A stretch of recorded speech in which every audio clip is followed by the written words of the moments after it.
This week on the Jock and Nerd Podcast, Christopher Nolan takes on one of the greatest stories ever told with the Odyssey. Mythology, monsters, gods, and jaw-dropping IMAX spectacle. Does Nolan deliver another masterpiece? Or is his biggest swing yet a bridge too far?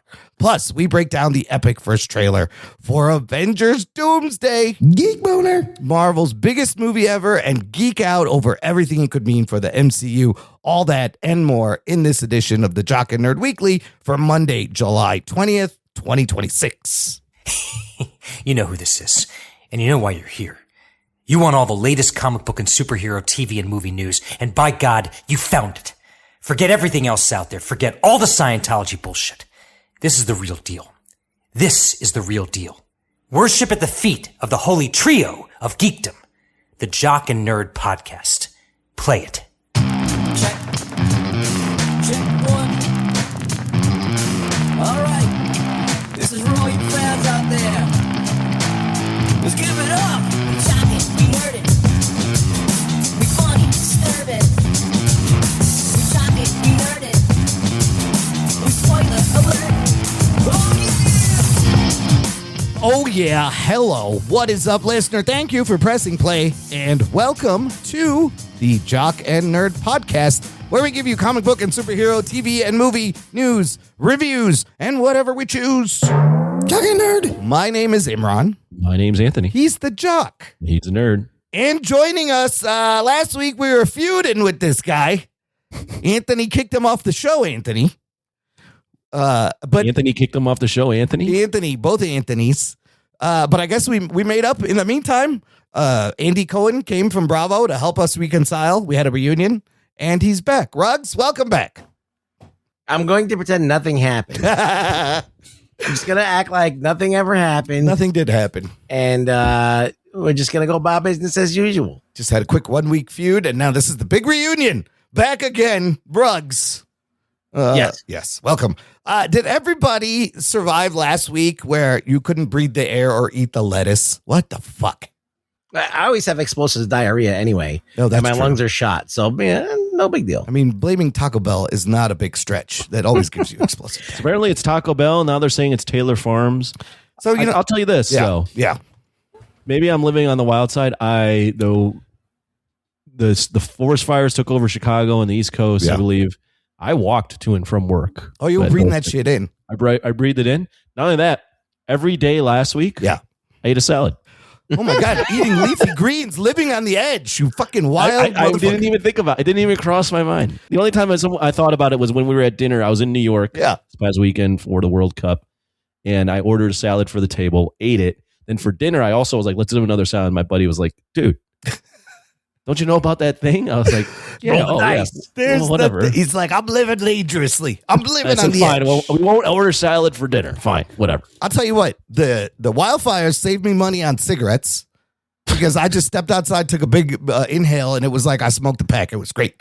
And then the rest of the week, I took RFK Jr.'s advice and just stayed home and ate donuts. Oh, shit. That was the healthiest and safest thing you can do. That's what he said? No, he didn't. But that's probably what he would advise. Oh. Listen, unhealthy people, last week was their week. They were all like, see, I told you. Eating their fucking veggies. Give me the pizza.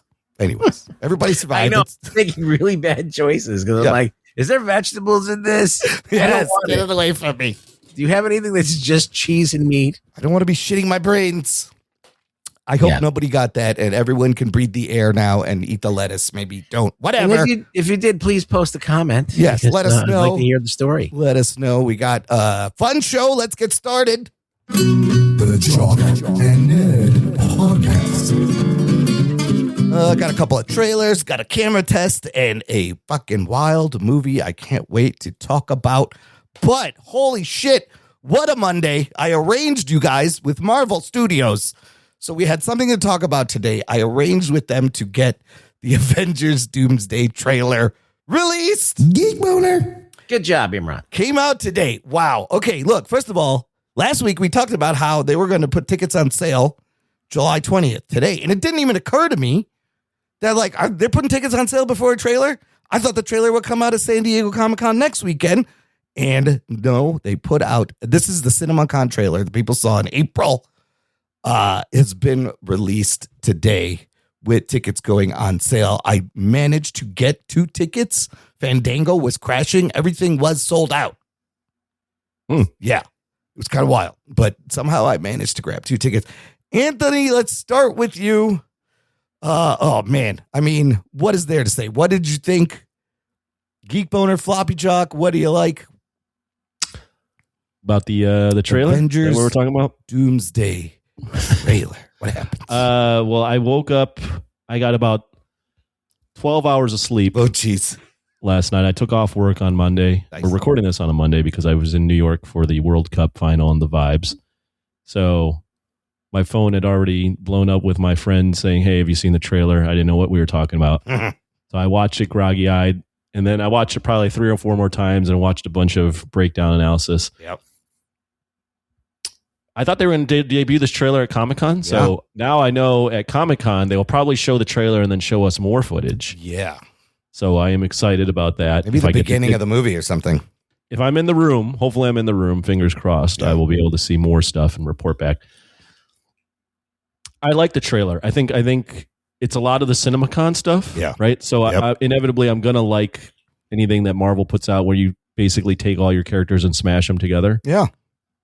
That said, I do think this trailer is lacking in terms of telling the story, and maybe it's just teaser, which is fine, but it doesn't have the same oomph that I would say in an Infinity War or an Endgame, because we haven't been building towards this for 7 years or 6 years since the last Avengers. So I do think it's lacking a little oomph in the trailer, especially for those that, are trying to figure out, okay, what's the direction of this movie? Where is it going?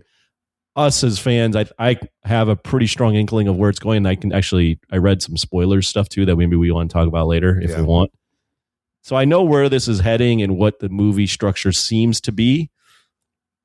But I think a lot of the trailer itself is really, really relying on the fact that, hey, 1, you haven't seen an Avengers movie. 2, remember these people? Remember this guy? Yeah. Hey, we're bringing in the X-Men and the Fantastic Four, and we're smashing, as Sean Chandler put it in his review, we're taking all our toys and smashing them together. There's a very heavy reliance on nostalgia and mixing of characters. Yes. Which is fine. It's just that's not exactly as exciting as like an Infinity War and Endgame where we were building an entire saga towards this. So we'll see what happens. I'm going to like the trailer. I knew I was going to like it. I just am not like in love with it. And I think it's just because the last 7 years of Marvel haven't been the best. Yeah.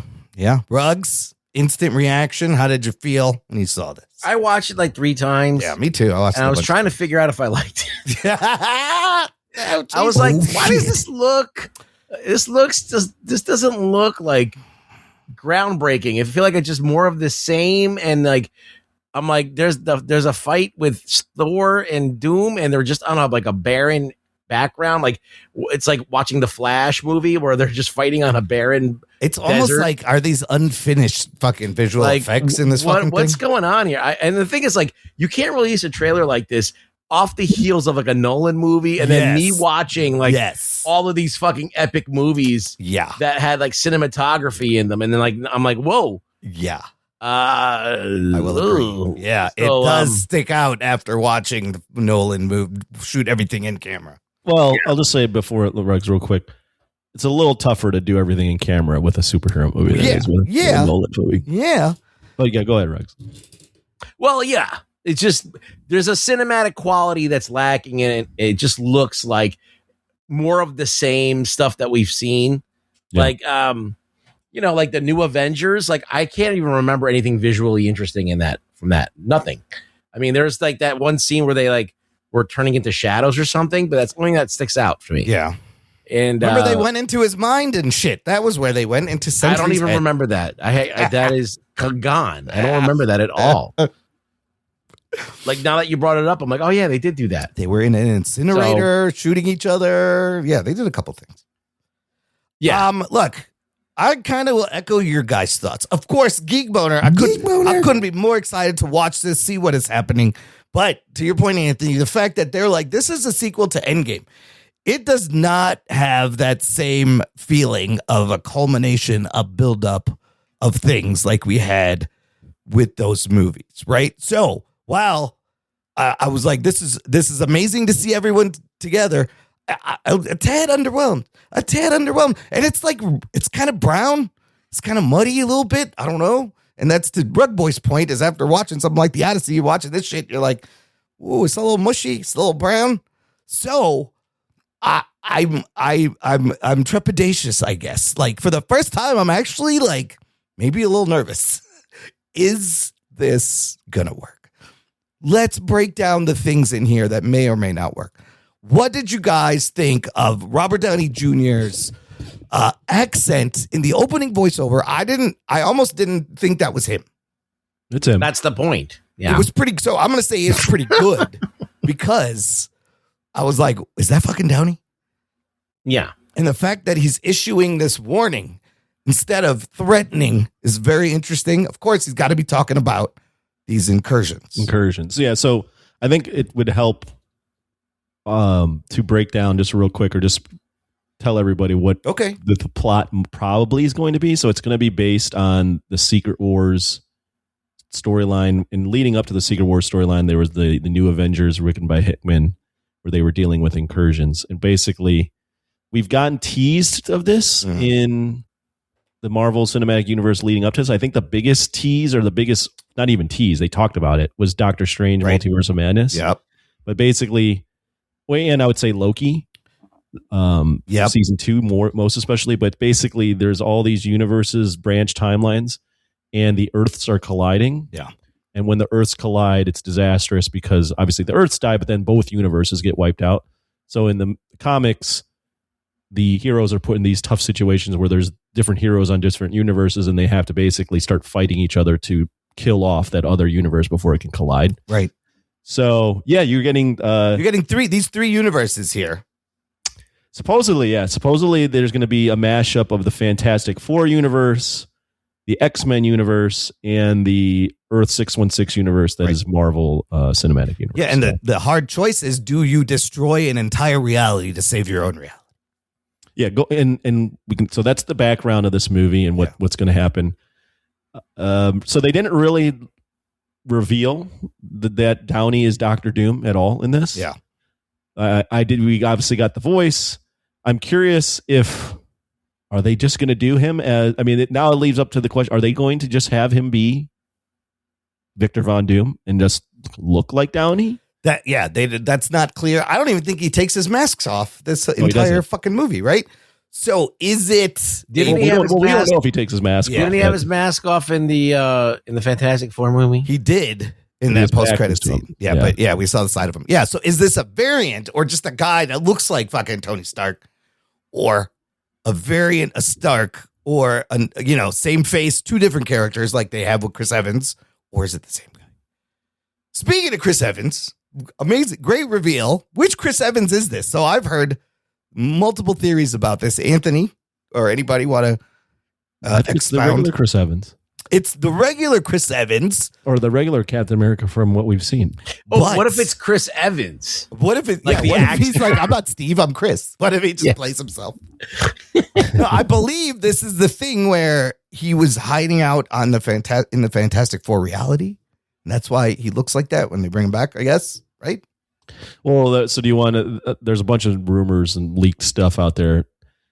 Do we want to talk about that or leave that for another part of the segment? Hit the spoiler button. Okay. Spoiler. You want to know? We don't know if these spoilers are real or not. Yes, apparently there is a part of this where I think what they said was Loki visits Captain America in the past and says, by you being here, you're basically setting off shit, and then transports him to Fantastic Four universe, and then he's been living there. But that's also creating there's basically Doctor Doom realizes that there's something there that shouldn't be there.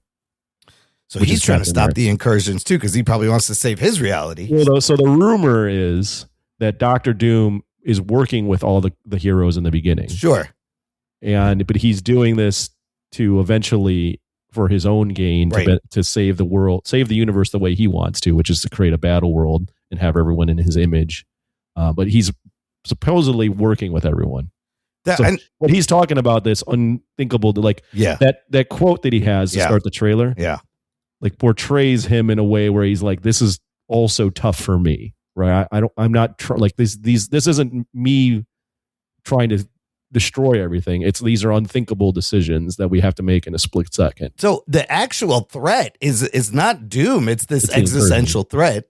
Right. Of so incursions. that's what the rumor is, that Thor is talking about the incursions. He's not talking about doom. Right.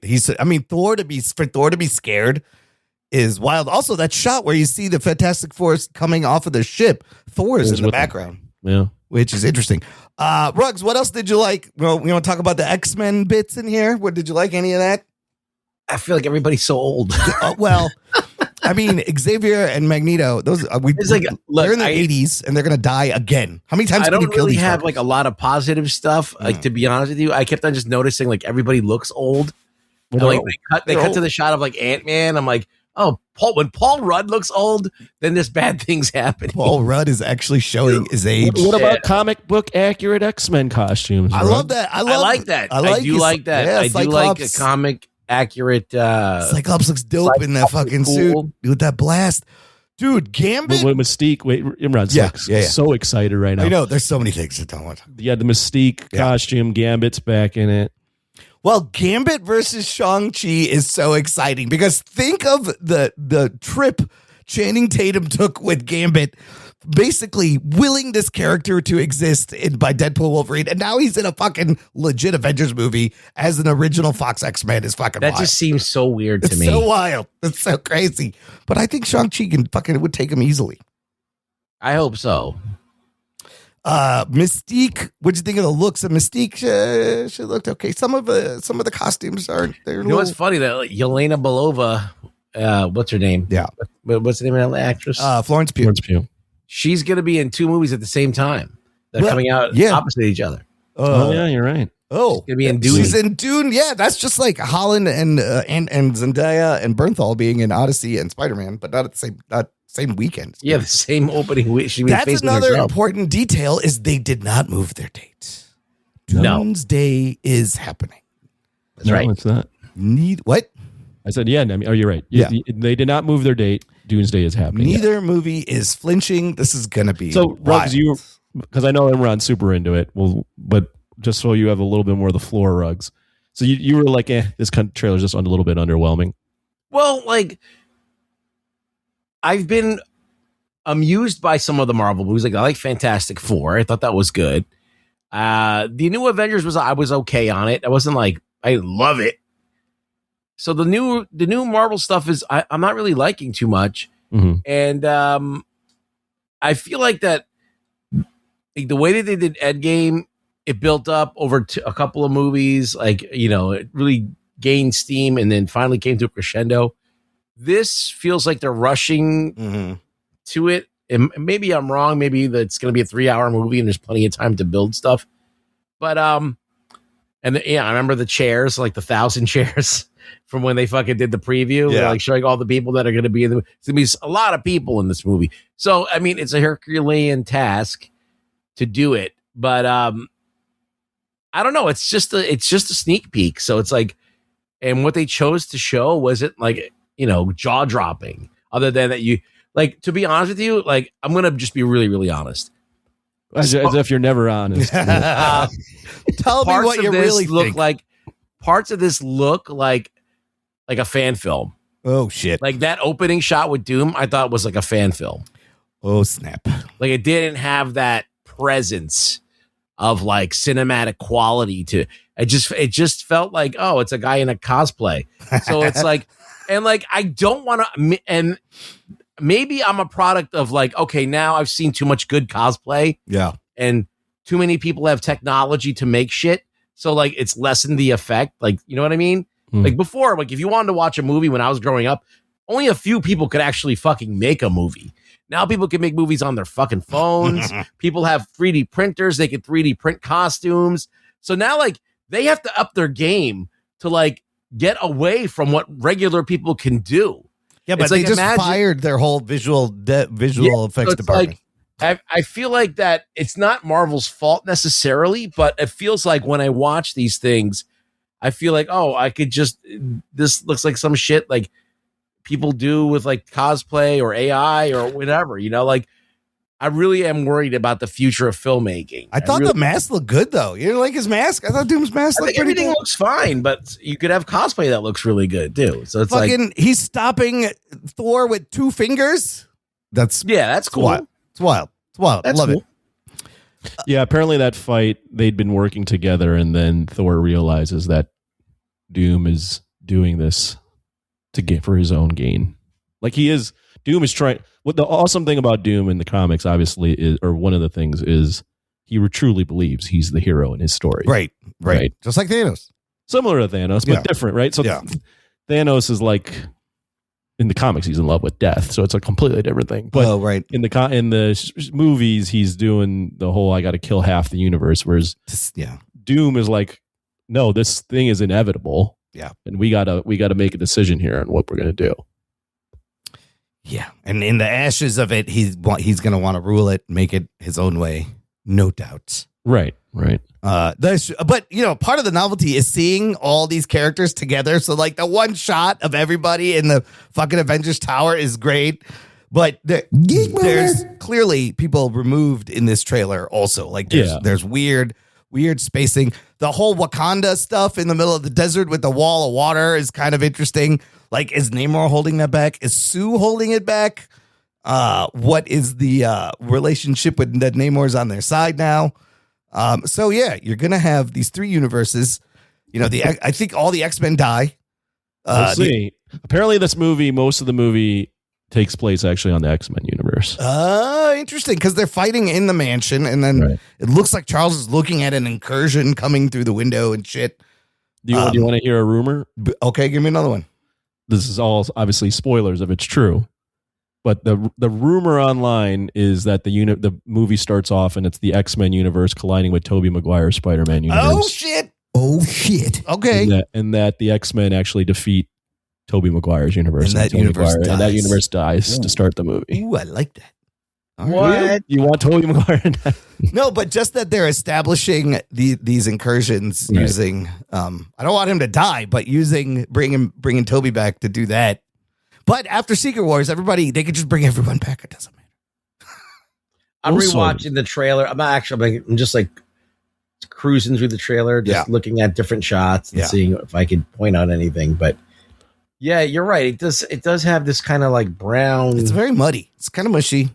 It is a little, it's a little brown. It's not as intense as it could be. Yeah.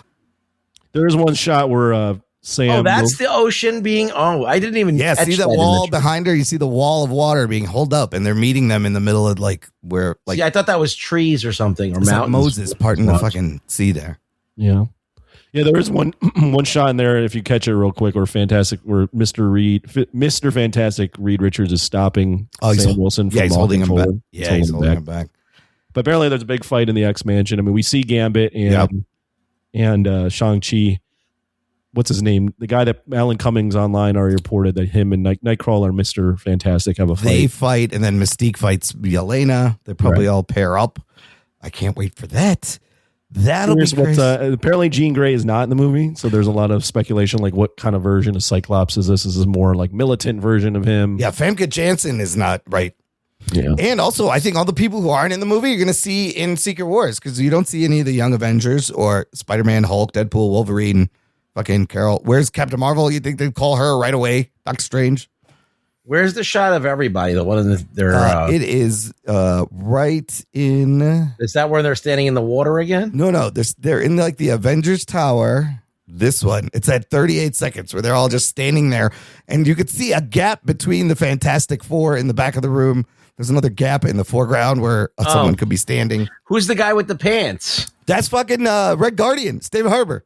Remember because he had all the silly outfits at the end of Thunderbolts. Oh, that's him. He's wearing the Avengers tracksuit. Yeah, he wanted to get all the sponsors. Yeah, that looks like a fucking NASCAR. But if you look at that shot in the background, there's 3 circles connected. The 3 universes.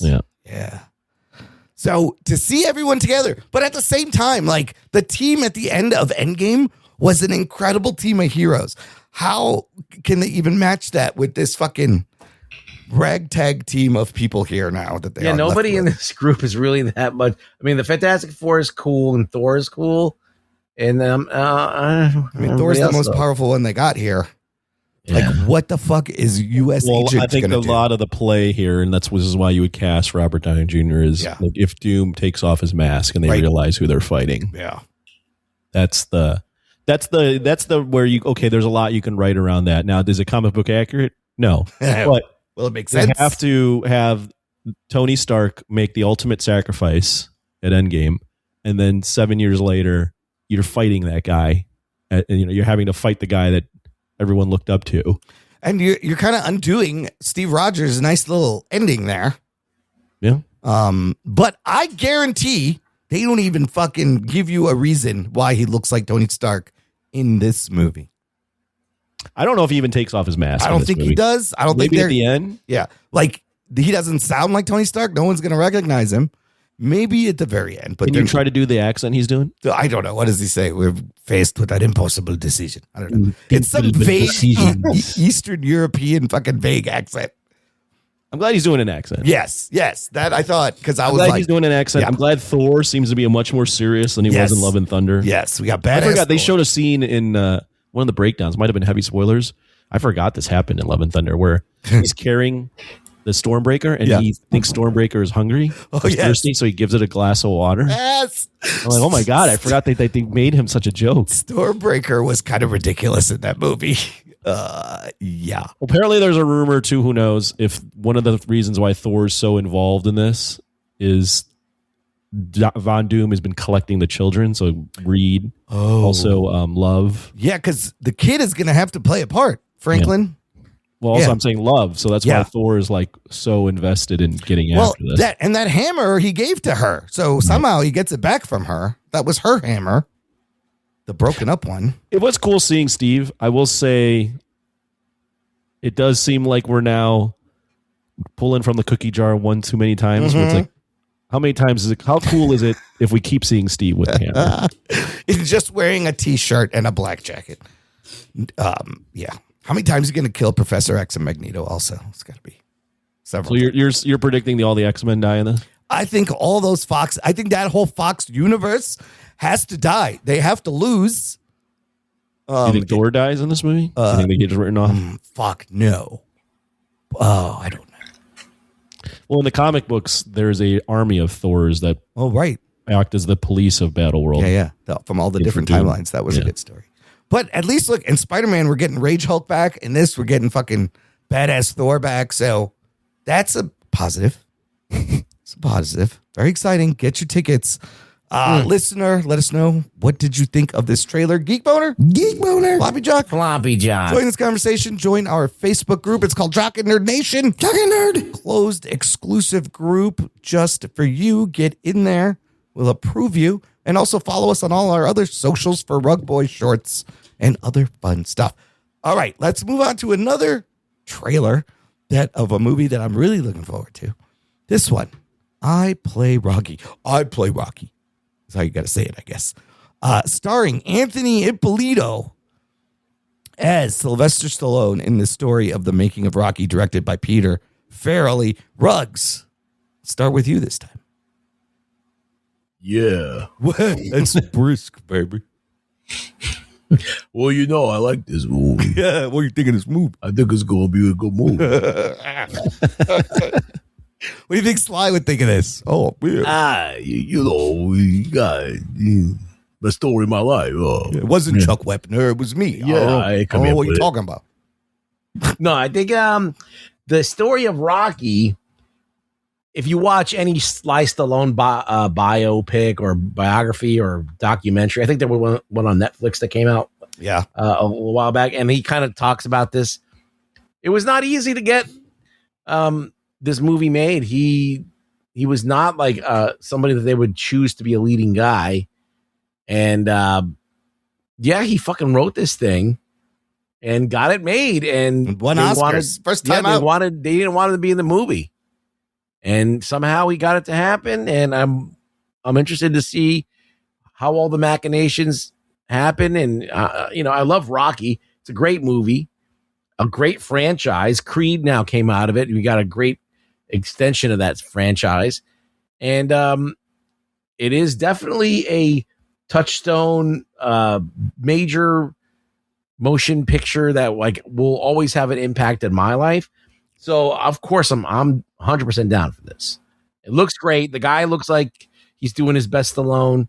The kind of the cinematic quality does, like, there's spots where think I'm watching Rocky, right? So that's good. They've gotten the fidelity of the original movie in there. So I don't know how accurate it's going to be because, they Hollywoodize everything, but looks authentic. What do you think about the fact that Stallone didn't realize this movie was being made until it was already in production? Oh, really? Yeah. I'm not surprised. Not surprised. I'm not surprised at all. Not involved in the movie at all. Oh, boy, they're making a movie. He offered to be a consultant, but yeah, he was not. This isn't a movie where he's involved and he was like, this is my idea. People are there.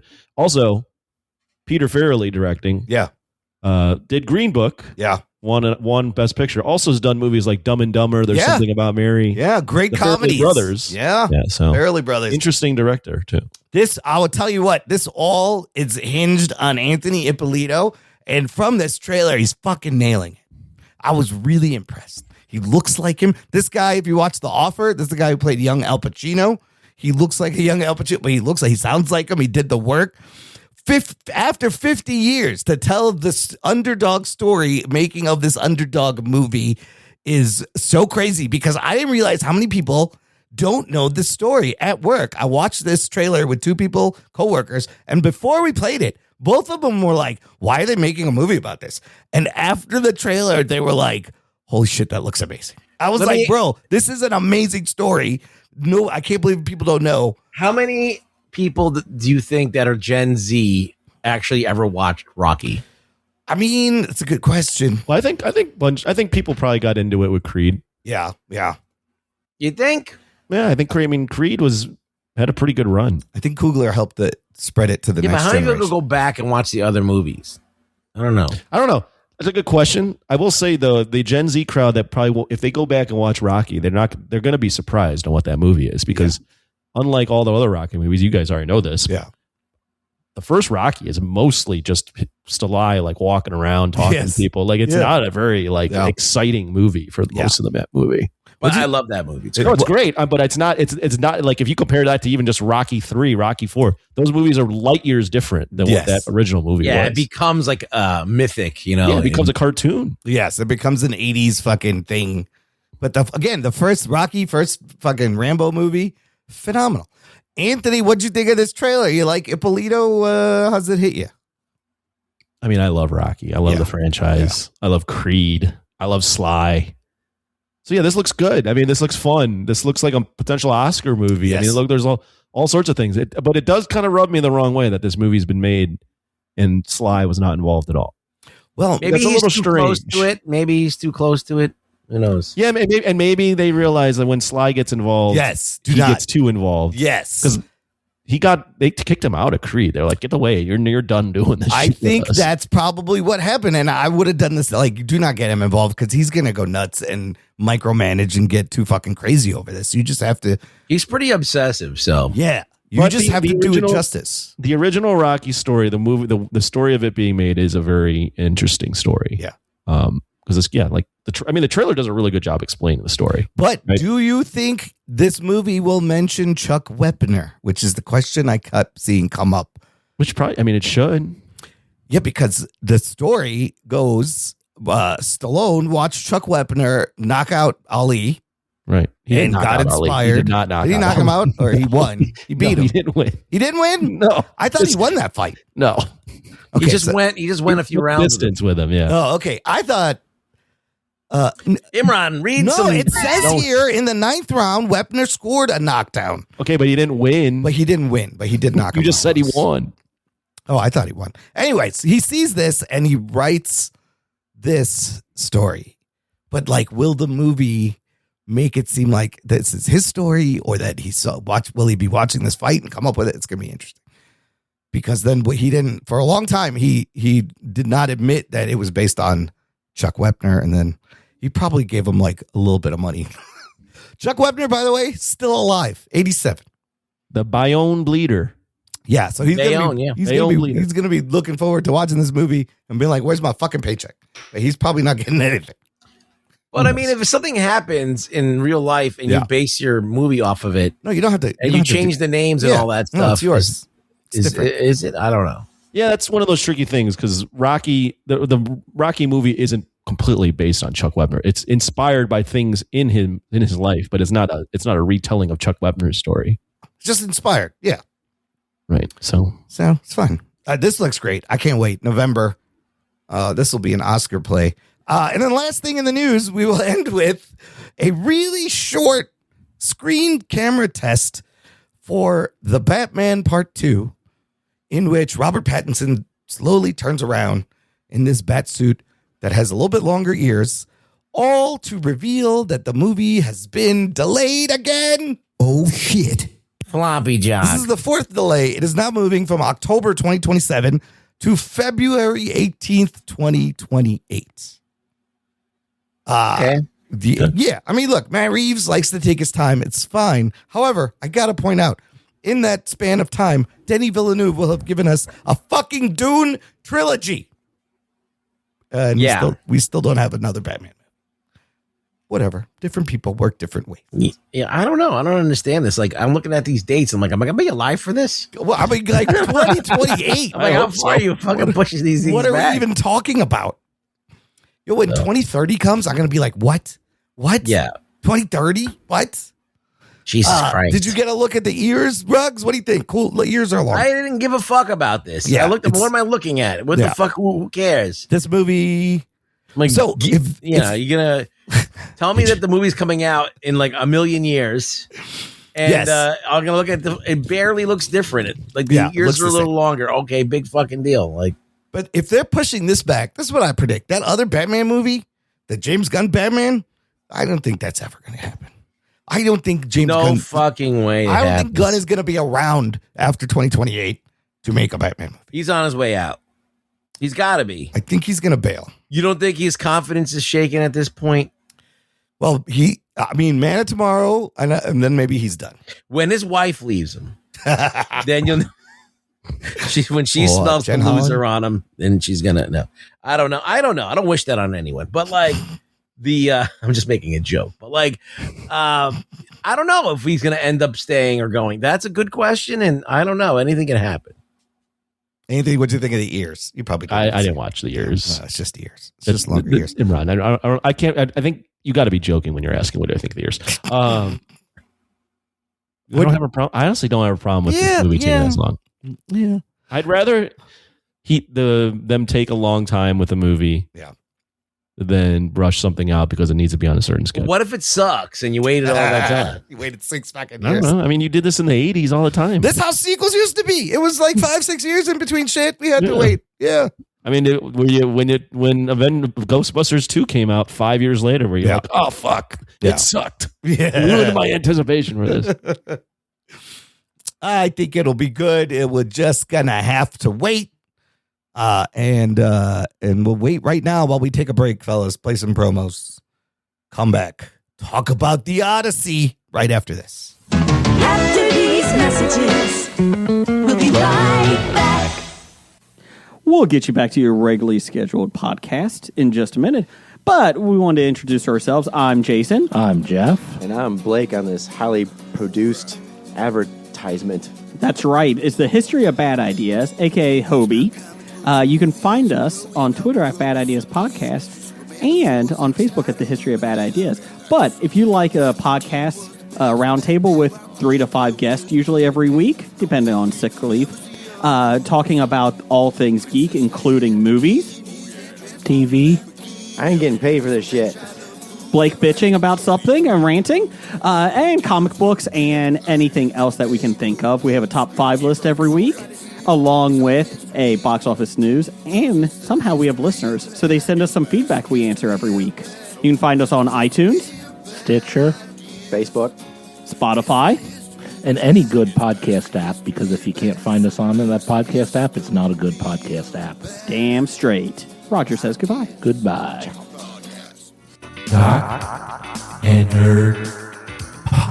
Listener, if you enjoy the show and press play every Wednesday, the minute it comes out, this is a great opportunity. Join our Patreon fan club and give back to the stupidity. Jock and Nerd. Visit jockandnerd.com/Patreon. And for as little as $3 a month, you get access to an exclusive podcast feed where the shows come out early. There's instant reactions, bonus content. You can also load this feed in your Spotify, in your Apple, any podcast app, wherever you listen. You can put this feed in there, and every new bonus content will come right into your feed. You can also join us for our monthly virtual hangouts on Discord. Fellas, it's been a month. The next one is this week. Again. Oh, I'm out. I know you're out. Thursday, July 23rd. I know Anthony's out because I'm out too, yeah. Oh, shit. You are going to be out of town too, aren't you? Anthony, where are you going? We've talked about San Diego. I'm very excited. San Diego Comic-Con.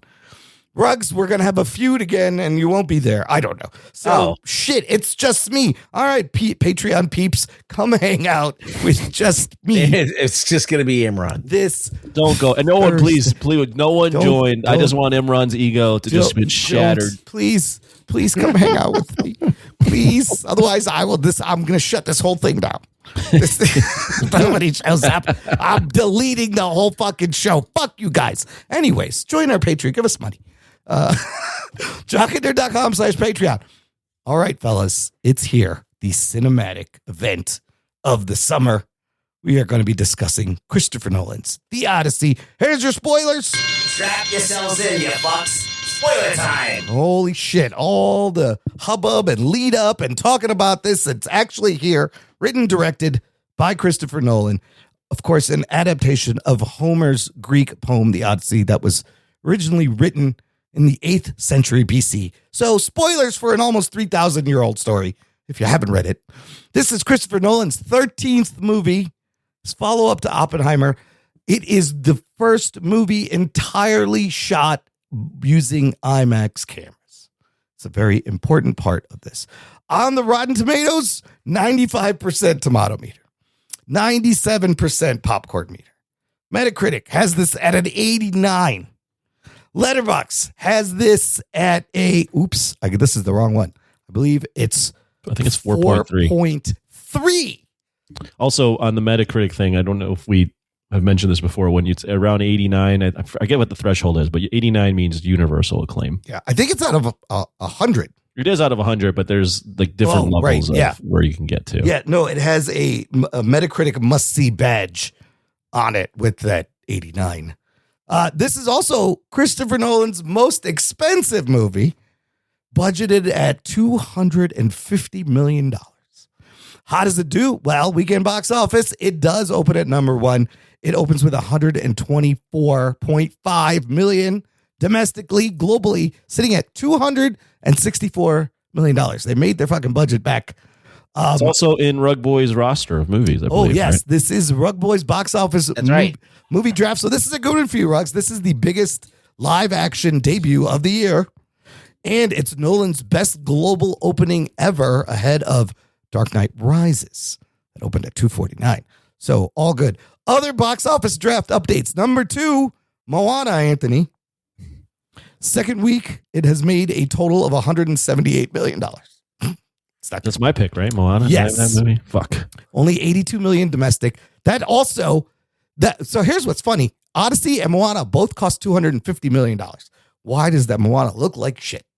How much of that money did The Rock take? Another box office draft movie, Rugs, Toy Story 5. Right. In week 5, you have now in your pocket $960 million. Oh, almost a billy. This thing is making a billy. It's only been 5 weeks. That's amazing. Number 4, we got Minions and Monsters in week 3. Another one of your picks, Rugs. Not as good. $323 million global. God damn it. Number 5, Evil Dead Burn. Number 6, The Invite, Anthony. We'll talk about The Invite later. Yes, we will. Number 7, Young Washington, hanging in there in week 3. That's your favorite movie of the year. I have not seen it, but it has made twice its budget. It's made $40 million on a $20 million budget. I need to see Young Washington. I don't know why. Obsession, hanging in, number 8, week 10, $430 million total. Maron. Does not stop. Supergirl, week 4, is at $120 million. They're saying Supergirl will finish with less money than Superman opened with. Wow. What a disaster. Not what good. An absolute disaster Yes, for James Gunn in the DC universe. Yeah, that's why he might not be around in a couple of years. He might just leave. And then number 10, Disclosure Day, Spielberg, hanging in week 6. It's made about $233 million. I think, Ruggs, you have that one too? Yeah. Yeah, so a lot of your movies are out now and are making money. And they're not. The only one that's making money is Toy Story 5. Have you added them up yet, or do we know of an update? We will. Why don't you do that at some point? Should we wait till after Spider-Man? Why? Because you have that movie, you son of a bitch. Well, but it'll be another movie. Imran's winning this. He's got the bag already. In August, we will do an update. Okay. It'll be pretty close. So, but Odyssey does big numbers. The movie stars fucking everybody. You got Matt Damon as Odysseus, Tom Holland as his son Telemachus, Anne Hathaway as the Queen Penelope. Travis Scott's in this movie. He opens it up as a kind of a poet. Robert Pattinson as suitor Antinous. Corey Hawkins as another suitor, Polybus. You got Elliot Page playing Sinon, not Achilles, as everybody was mad about. Who else? We got John Leguizamo as Eumaeus. I think you said that already. We got Lupita Nyong'o playing. Sharp. You got Zendaya playing Athena. Yeah, you've got Charlize Theron as Calypso. You got John Bernthal as King of Sparta, Menelaus, I believe. What about the lady playing Cersei? Oh, and Samantha Morton. What about Agamemnon, Benny Safdie? Then you got Benny Safdie's Agamemnon and Mia Goth as Melantho. You have Ryan Hurst in here, who was going to be playing Kratos in the God of War show. They filmed 4 episodes. He hurt his bicep. They're recasting and reshooting, unfortunately. That whole show. Yeah, it's a big blow. And my boy Himesh Patel, who I mention every episode. I'd love to just mention Himesh Patel. Oh, Logan Marshall Green is in this too. Everybody's in this fucking movie. Just imagine everyone. Too many people are in this. There's a lot of people. The movie is rated R. It's very long, 2 hours, 52 minutes. Anthony, what happens in the Odyssey? Yeah, good luck with that. What happens in the Odyssey? Yeah. This is the story of Odysseus' return home after going to fight the Trojans in the Trojan War. And it takes a very long time for him to get home. He runs into a lot of obstacles. And on the way during that time, his son that barely knows him is trying to find him. And his wife is trying to hold off all these suitors that want to marry her and become the king of Ithaca. And she keeps holding out hope that her king, the general, will come home after a long 20 years, but he's been fighting a lot of different things. My dad is coming home. Yeah, it's a tale of a guy trying to get home. It's the original hero's journey, right? Didn't Joseph Campbell write that fucking thing about the Odyssey? I think it's inspired a lot of superhero stuff. It is like the original action adventure story that we have seen bits and pieces of everywhere, even in Nolan movies, if you go back. All right, Anthony, give me your theater experience.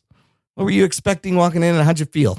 Once packed theater on a Thursday night, 6:00 showing. At this point, Nolan is just, any movie fan is going out and seeing Nolan. IMAX? Right away. No, I didn't go. I didn't go on my way to see an IMAX or 70 millimeter or anything. No, I just saw a regular. No, okay. No, didn't care. Okay. Didn't care. Okay. I'm sure it's great in 70 millimeter or IMAX. See it. You should probably see it in the biggest format. I just didn't feel like going out of my way to do that. Okay. Also, Chicago doesn't have a lot of those. No, but you could just go to IMAX. There's a lot of IMAX theaters, regular IMAX. I know, but they're not real IMAX. No, but you still get the full screen. And from the screen comparisons, it's like 40% of the fucking image is cut out. Okay. You go work for IMAX. Yeah. Go see an IMAX. Yeah, go see it in IMAX. How about you go see it in 70 millimeter? That's actually what's supposed to be seen. Yeah, Music Box. You can see. Music Box says it. Yeah. Anyways, what the theater experience, or what did I think of the movie? Yeah. Opening thoughts. So Oppenheimer is what everyone is the last movie that Nolan made, and it won all the Oscars. It made almost $1 billion. Yeah. By all accounts, it's his most successful movie ever. Right? I mean, it's a fucking biography about what's Robert Oppenheimer. Yeah. Like, what the fuck? So he's coming off that, and now he's making a story about one of the oldest stories ever. His first ever sword and sandals type epic. I'm hit or miss on Nolan. I really love The Dark Knight. Inception is really good. What's this call it? That first movie that you Memento. Memento. I love Memento, Yeah. but wasn't a big fan of Tenet. Mm-hmm. I respect Oppenheimer, not like my jam. So there's the movies. Dark Knight Rises hasn't aged very well. So I like Nolan. I think he's great, but I don't love everything he does. I was completely enthralled by this movie. I thought this movie, the word to describe I had walking out 3D was epic. Like I thought this was an awesome movie. Nolan has all the toys that he ever wanted to play with, all these different actors and actresses. Takes a second to like get into the vibe because everyone's talking in a normal American accent. But yeah, I mean, it's just one challenge after another for Matt Damon. I felt like the time, Nolan loves to play with time. I actually felt very comfortable once I got into the rhythm of how this was being told. So I wasn't confused, and some of it's storytelling, some of it's actually happening, some of it's purposely held off. So now you get a better sense of why Odysseus feels the way he does and has the grief he does.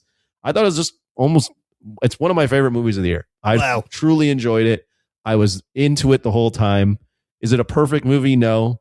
But I mean, the craft, the fact that most of it's like a lot of it's filmed on camera. I mean, some of the things the extent he went to like film some of this stuff. I mean, there's stuff where he filmed that shit in Iceland where it's supposed to be Hades. Yeah. And people they were buried underground. Yeah. Yeah. And had like scuba, like snorkels to like breathe, to like figure out when to come up. Yep. I mean, just the shit you're seeing on screen. I felt like a lot of it really clicked for me, and I didn't feel that way about the last couple movies I've seen from Nolan. So I was thoroughly impressed. I was like, this is the type of movie where you see this and you're like, wow, how did they do that stuff on screen? I mean, the stuff with the boats in the water and the storms, the freaking Cyclops, the giant. I mean, all this shit was just like I was completely impressed. I loved the movie. I thought it was awesome. All right. And now for a completely different take, Rugs. I heard this guy is like the only guy in the world that hates the movie. I'm sorry. I didn't say I hated the movie. I have two ways of looking at this movie. Yeah. If you go into the movie and you have a very small understanding of the Odyssey or passing interest in it or no interest in it at all, and you sit down at this movie, it's going to entertain you. It's going to knock your socks off. It's going to be an epic film. But there's also another way to look at it, and is if you know the Odyssey, and like my experience with it, I went into a theater in the packed theater early in the morning on Friday. It had a round of applause at the end, so people did love it. So I know though those people fucking don't know shit about the Odyssey. wait, but before I'm not going to let you go on this. You think everyone that likes the Odyssey doesn't like this movie? That what? The data says otherwise.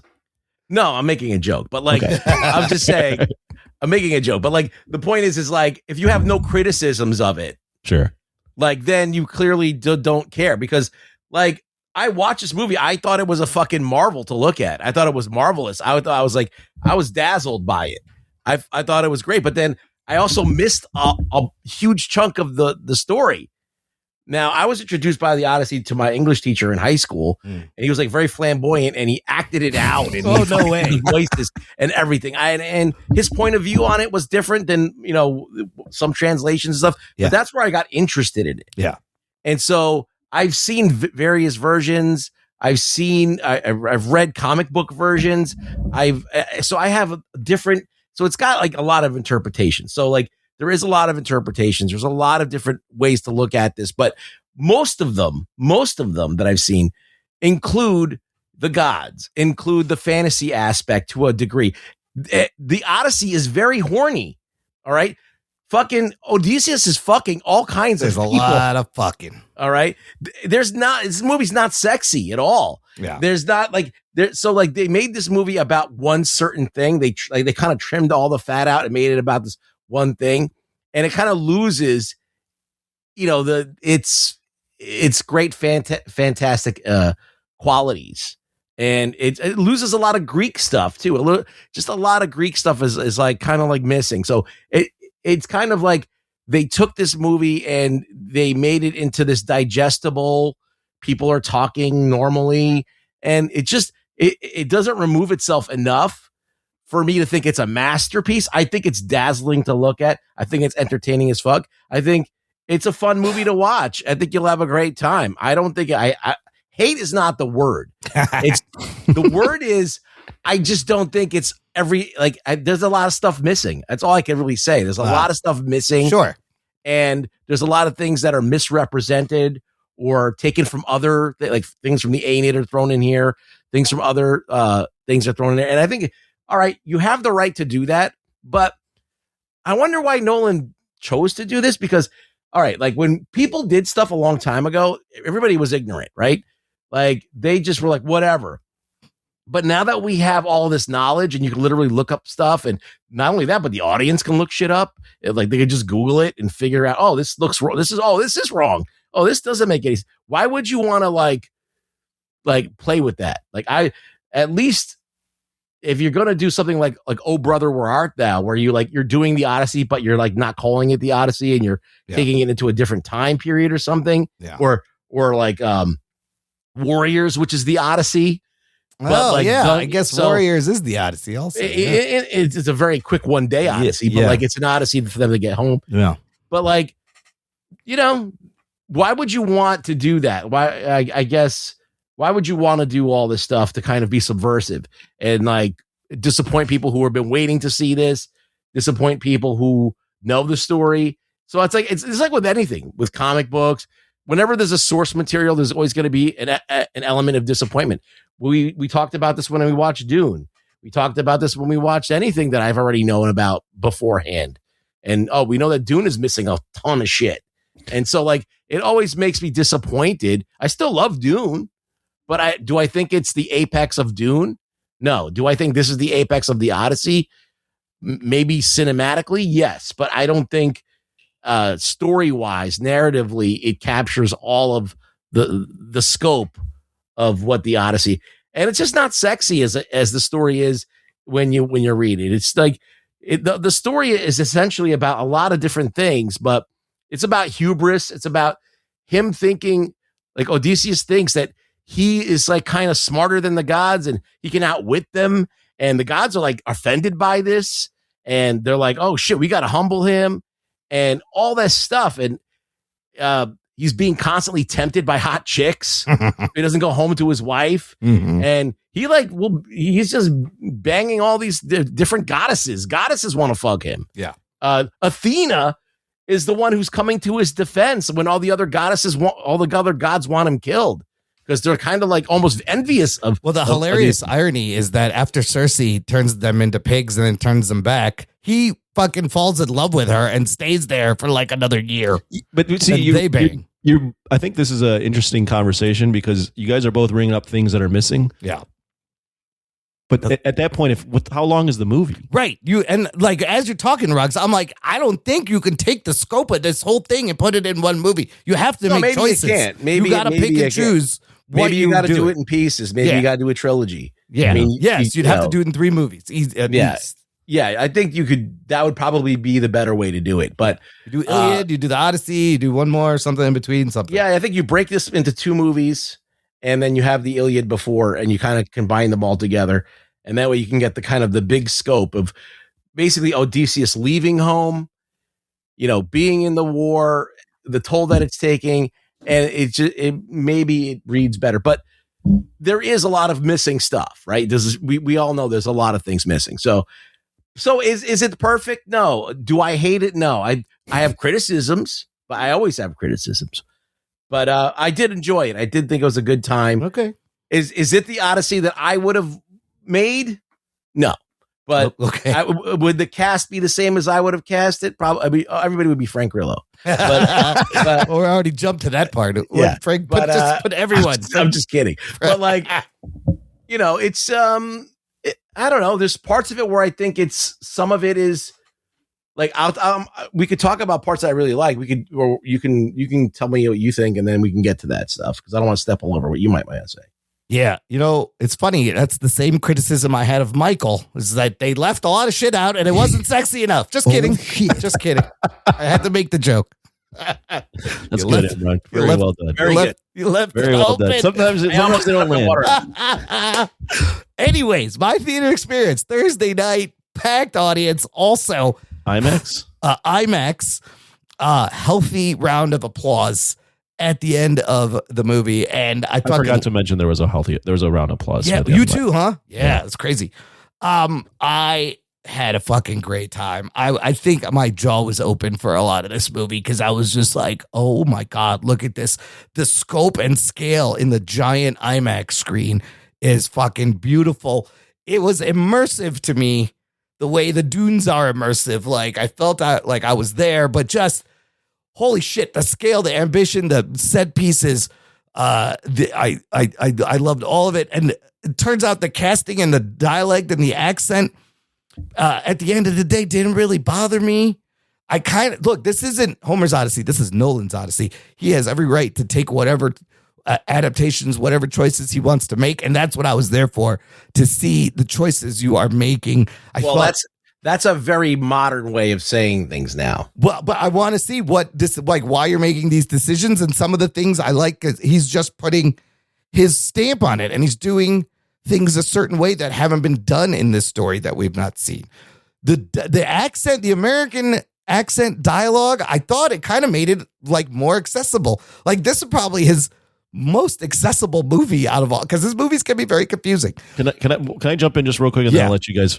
So one of the defenses I've heard, because I do agree with Rugg's point, because we went on this rant about what was it, Gods and Kings, and how everyone got up in arms. And I was like, yeah, that's a good point. Like we did all get up in arms about previous movies being whitewashed. So like I thought about that. And one of the things that I saw another podcast say real quick was this story, the Odyssey, a lot of it's been told and retold through just like people sitting at like orally. Yep. It's a story that started out very oral and then probably got written down. But the version that got written down at some point was like the best version that everyone like reacted to when they were telling it orally. So all that to say is like this story's evolved and changed over time because it was just told, playing a game of telephone. Even before it was written down, it was changing. Right. So like people were reacting to certain things of story. So then the next person would be like, okay, I'm telling the story, but I'm telling this part of the story because this is going to get the most reaction. Yeah. So all that to say is like, we don't even really know what the text of the story was because a lot of it was told orally. So not to say that I'm defending it. I'm just saying this story's changed a lot over time. No, but I also think because of how old it is absolutely appropriate to adapt it. Well, can I counter argument that? Yeah, go for it. Just real quick. Okay, so that's all good in theory, right? But the version of the story that everybody has read has been the translation of Homer. So everybody's read like The Dark Knight Returns. That's Frank Miller's version of Batman. Yeah. So when you watch a movie that's called The Dark Knight and it has nothing to do with Batman, which Nolan did, by the way, he kind of does that. He names things and then doesn't do anything that has to do with the fucking story.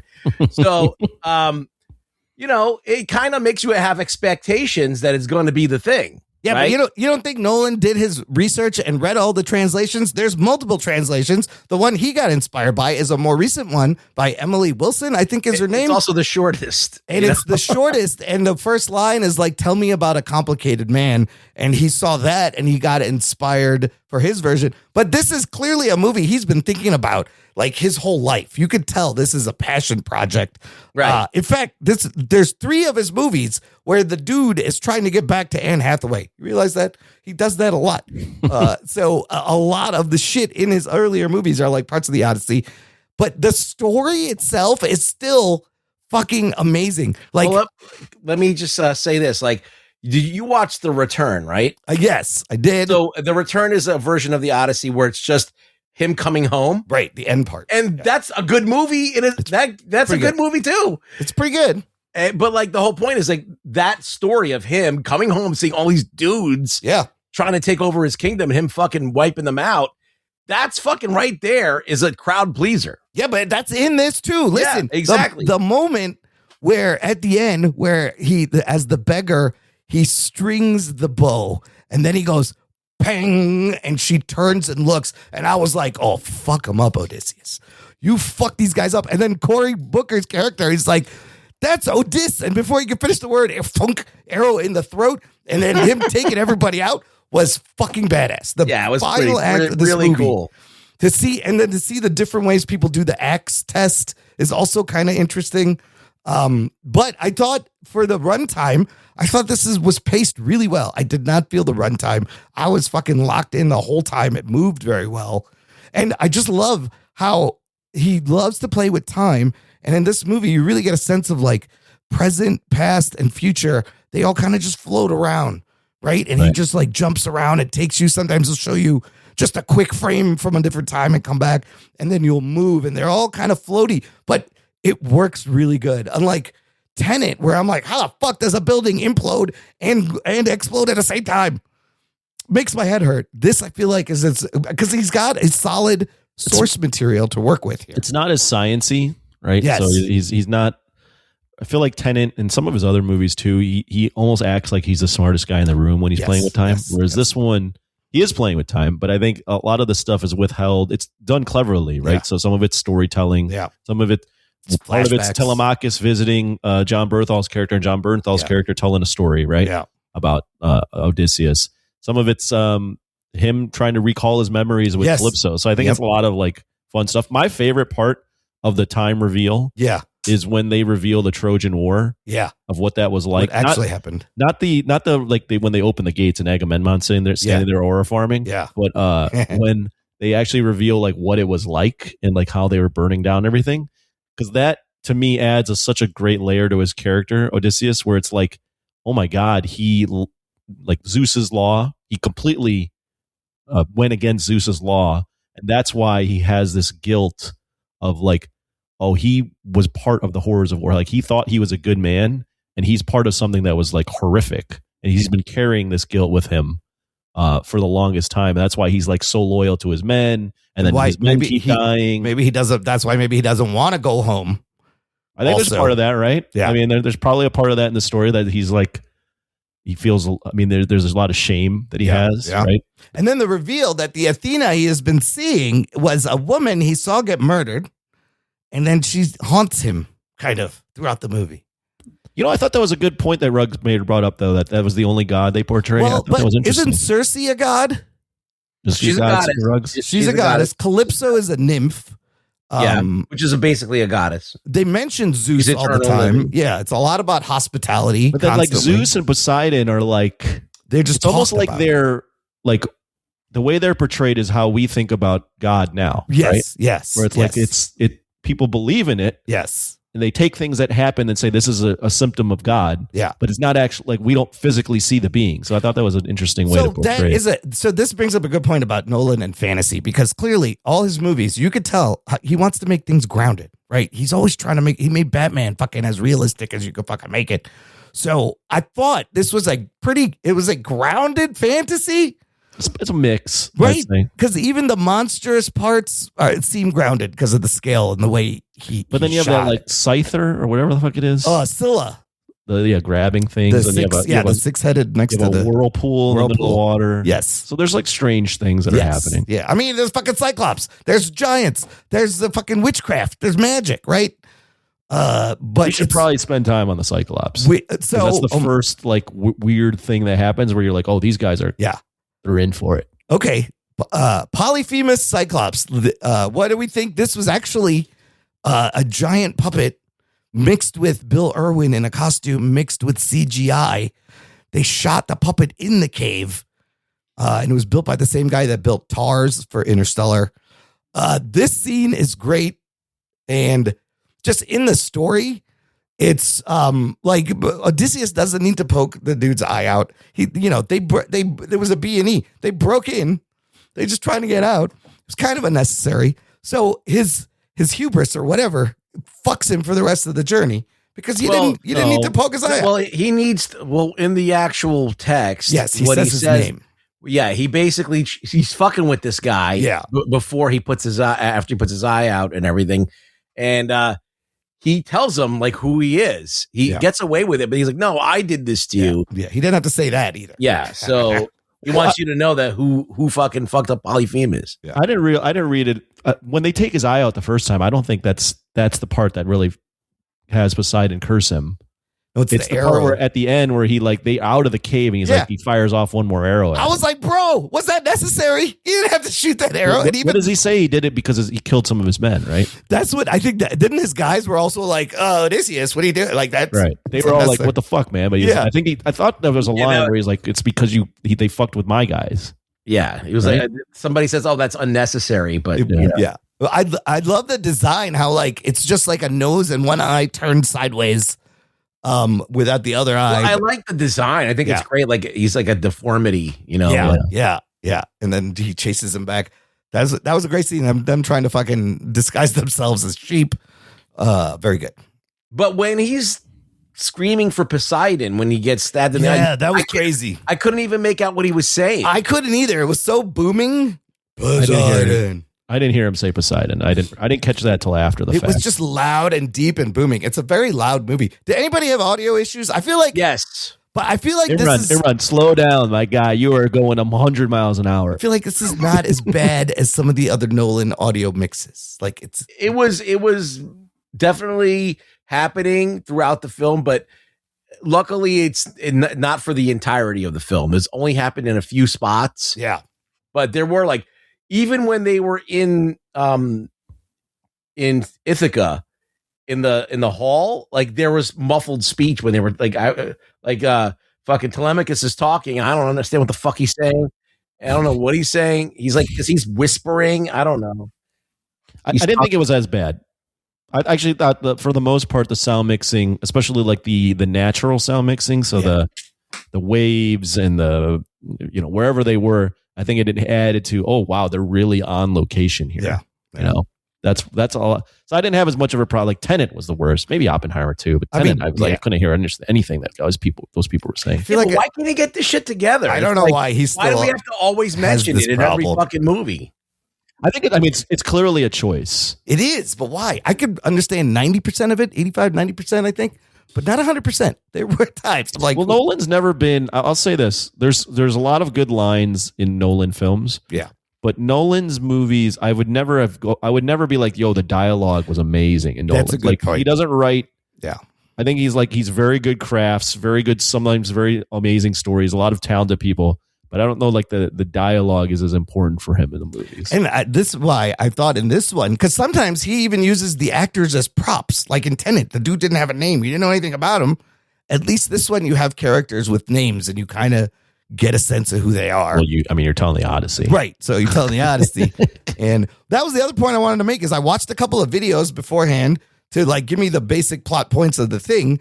Anthony, did you read or know anything about the Odyssey before going into this?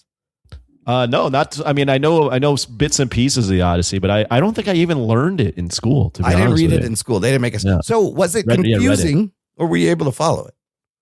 I was able to follow it. I Okay. mean, it's pretty easy. It's a story about a guy trying to get home and he gets thrown 75 million obstacles. Yes.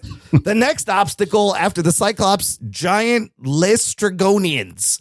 These are cannibals in night outfits. Pretty cool scene. Yeah. I don't know what, but Tom Holland said, he goes, I was there when you shot this, and I don't know how you did this. Apparently, it's all like smaller stunt people, forced perspectives, all in camera. Fucking wild. No CGI.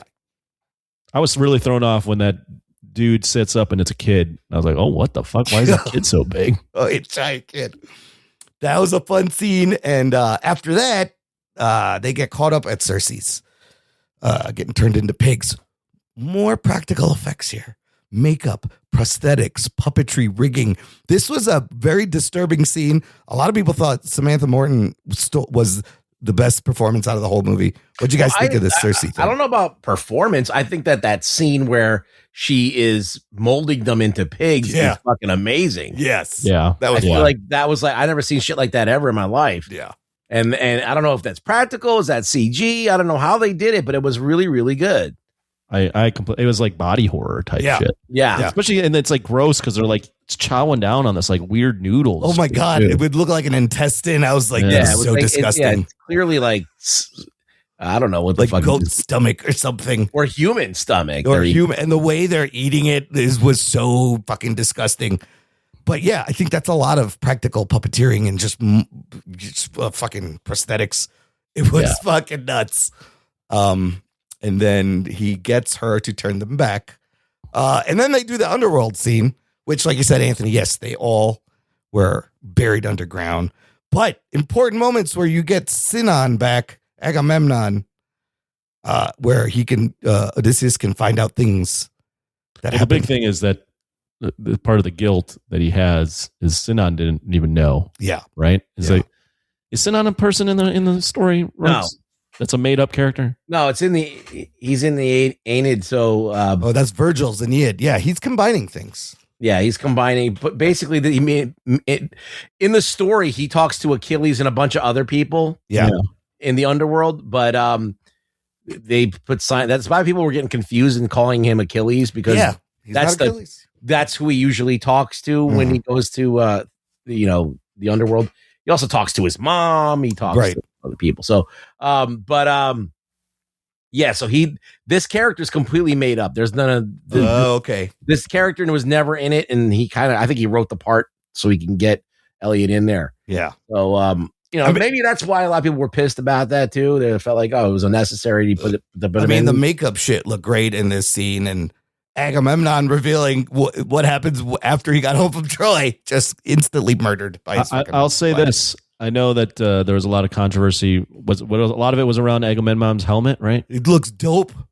The guy looks amazing. Yeah. I mean, I don't know if that's Benny Safdie. Every time that character is on screen, I'm like, that character looks fucking amazing. Yeah, I don't think we ever see his face, and he just looked awesome. Like, that was a great scene. It's better that we don't see his face. Yeah, I don't think we need to see his face. No, but Agamemnon is a huge character. Yeah. And, Maybe it's a trilogy, Ruggs, because you're saying all these characters are so big. You'd have to. He's the guy that wanted to go to war with Troy. He was the one. Yeah, because they take his wife or whatever. He uses it as a reason. They take Menelaus' wife. Yeah, Ellen. Yeah, and, Paris takes her. Doesn't kidnap her. She's in love with him. She leaves with him. But they kind of they changed the whole thing about his wife killing him too, because the reason why his wife kills him is because she's fucking around with his cousin. Right. And they're like, when he comes back, just kill him. Why does she kill him in this? No, I think that's what happened. They said something like she conspired with her lovers and killed Agamemnon. I thought that's what happened. And it was more like, it felt like she was like angry at him or something like that, or something like, I don't know. Yeah. It was weird. Agamemnon's cool. Yeah. Agamemnon is fucking cool. He's a huge bastard. Well, he's just a dick. He wants to take over Troy for his own glory. No, it's not right. That's not why that's not why she killed him. It's because Agamemnon sacrificed his daughter. Oh, their daughter. Right. That's and right. Then she held that against him. That's right. But they do try to. Yeah. They don't make him as big a dick, but they try to in that scene say that Agamemnon's like a ruthless motherfucker. Yeah, he's a ruthless motherfucker. That's why. Now it's coming back to me. That's why Odysseus is like, I have to go. Yeah, this guy will throw away his daughter. I gotta get the fuck. I gotta go help. I gotta help this motherfucker. Yeah, he's like, I'm tired of following Agamemnon. We're gonna go this way. No, he's not tired. He has to. Yeah, he has to go to war. Yeah, he doesn't want to fuck around with that guy. He doesn't want to fuck around with Agamemnon. It's not that he wants to at you. Yeah, it's not that he's rebelling against Agamemnon. He's like, this guy's got me by the balls. That's Agamemnon. Fun word to say too. Agamemnon. Great names. Yeah. Then you get the sirens real quick. You don't even get to see them. You don't see the titties. They talk. They're supposed to talk to him. He's supposed to learn from them and shit. And learn shit. So they tie him to the post. That's from the book. And one dude jumps, can't take it anymore. The rest of them put wax in their ears. I did love the anguish, the Matt Damon's acting while he's listening to it. And then afterwards, when he asks him, what did it sound like? Was pretty. That was some good shit. Yeah, I did like that they had him. So I don't understand why he got tied up. Why because he is a thrill seeker. He's like, I'm going to hear this. Like the thing is, men hear this and die. He's like, fuck you. I'm going to hear this and survive. They didn't build that part up about him that he's this adventurous, curious, fucking shrewd dude that wants to see what the fuck's going on. They made him seem like just this regular general that cares about his dude, like the guys that he wanted to be the guy. Imran, I don't think it's actually that he's a thrill seeker in this movie. Not in this. Well, yeah. At all. I think it's because he has this guilt that you get revealed to at the end. Oh, so where he's like, punishing himself? I have to torture myself. Okay. Well, okay. So it's a different spin on it. I mean, clearly, because Ruggs is saying he's not this guy in the movie. Yes. And it's clear, like from what I'm seeing on this movie, that they're really leaning into the fact that he's just got this guilt. No, this Odysseus is a traumatized war vet with PTSD and guilt from Troy. Yes. Well, but the original, like Ruggs said, the original Odysseus has a little more. He's proud. He's fucking he's kind of a dick. He cares sometimes. about the guys that he's with more than the Trojans. Yeah. Like in the movie or in the text? He gets more upset when his crew members die than like having guilt over Troy. What happened in Troy? Are you talking about in the text or in the film? In the text. No. Yeah. But also, like the movie, he's the only one who makes it home. So yeah, and I think in the actual story, like it's not just 3 boats; it's like a bunch more. Like I think it's like 12 boats or something like that. Yeah, these boats are. Yeah, he was the commander of like an army. Yeah. So like the Laestrygonians destroy one boat, and then they pass between after the sirens. They go between the whirlpool and Scylla, the 6-headed thing. And there's the whole thing where he's like, if I go into the thing, we all die. If I go this way, only 6 of us die, and we keep going. So they got to go past Scylla. But even that, he had people yanked from a crane off the boat to get that fucking pull. Did you like the way Scylla looked? I felt like it was a little underwhelming. It was a little like generic and like, it was just like these 6. I felt like that was going to be a really big scene. Yeah, it was quick. I was like, oh, Scylla and Charybdis? This is going to be fucking crazy. And it was just like over in 2 seconds. Well, there's so many things that happen because then you got to do the thing where they go to the island with the Helios and the cows, and they're not supposed to kill the cows. And of course, they're hungry and they kill the cow. Yeah. And that's not good. Imran, you are on speed right now. I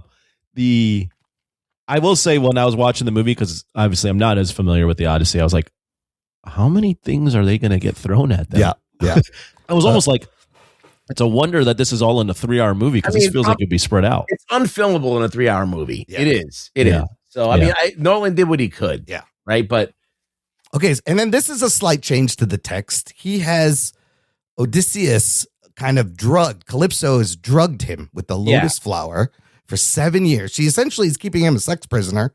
He's forgotten everything. No, but he was willing to fuck her that whole time. Yeah.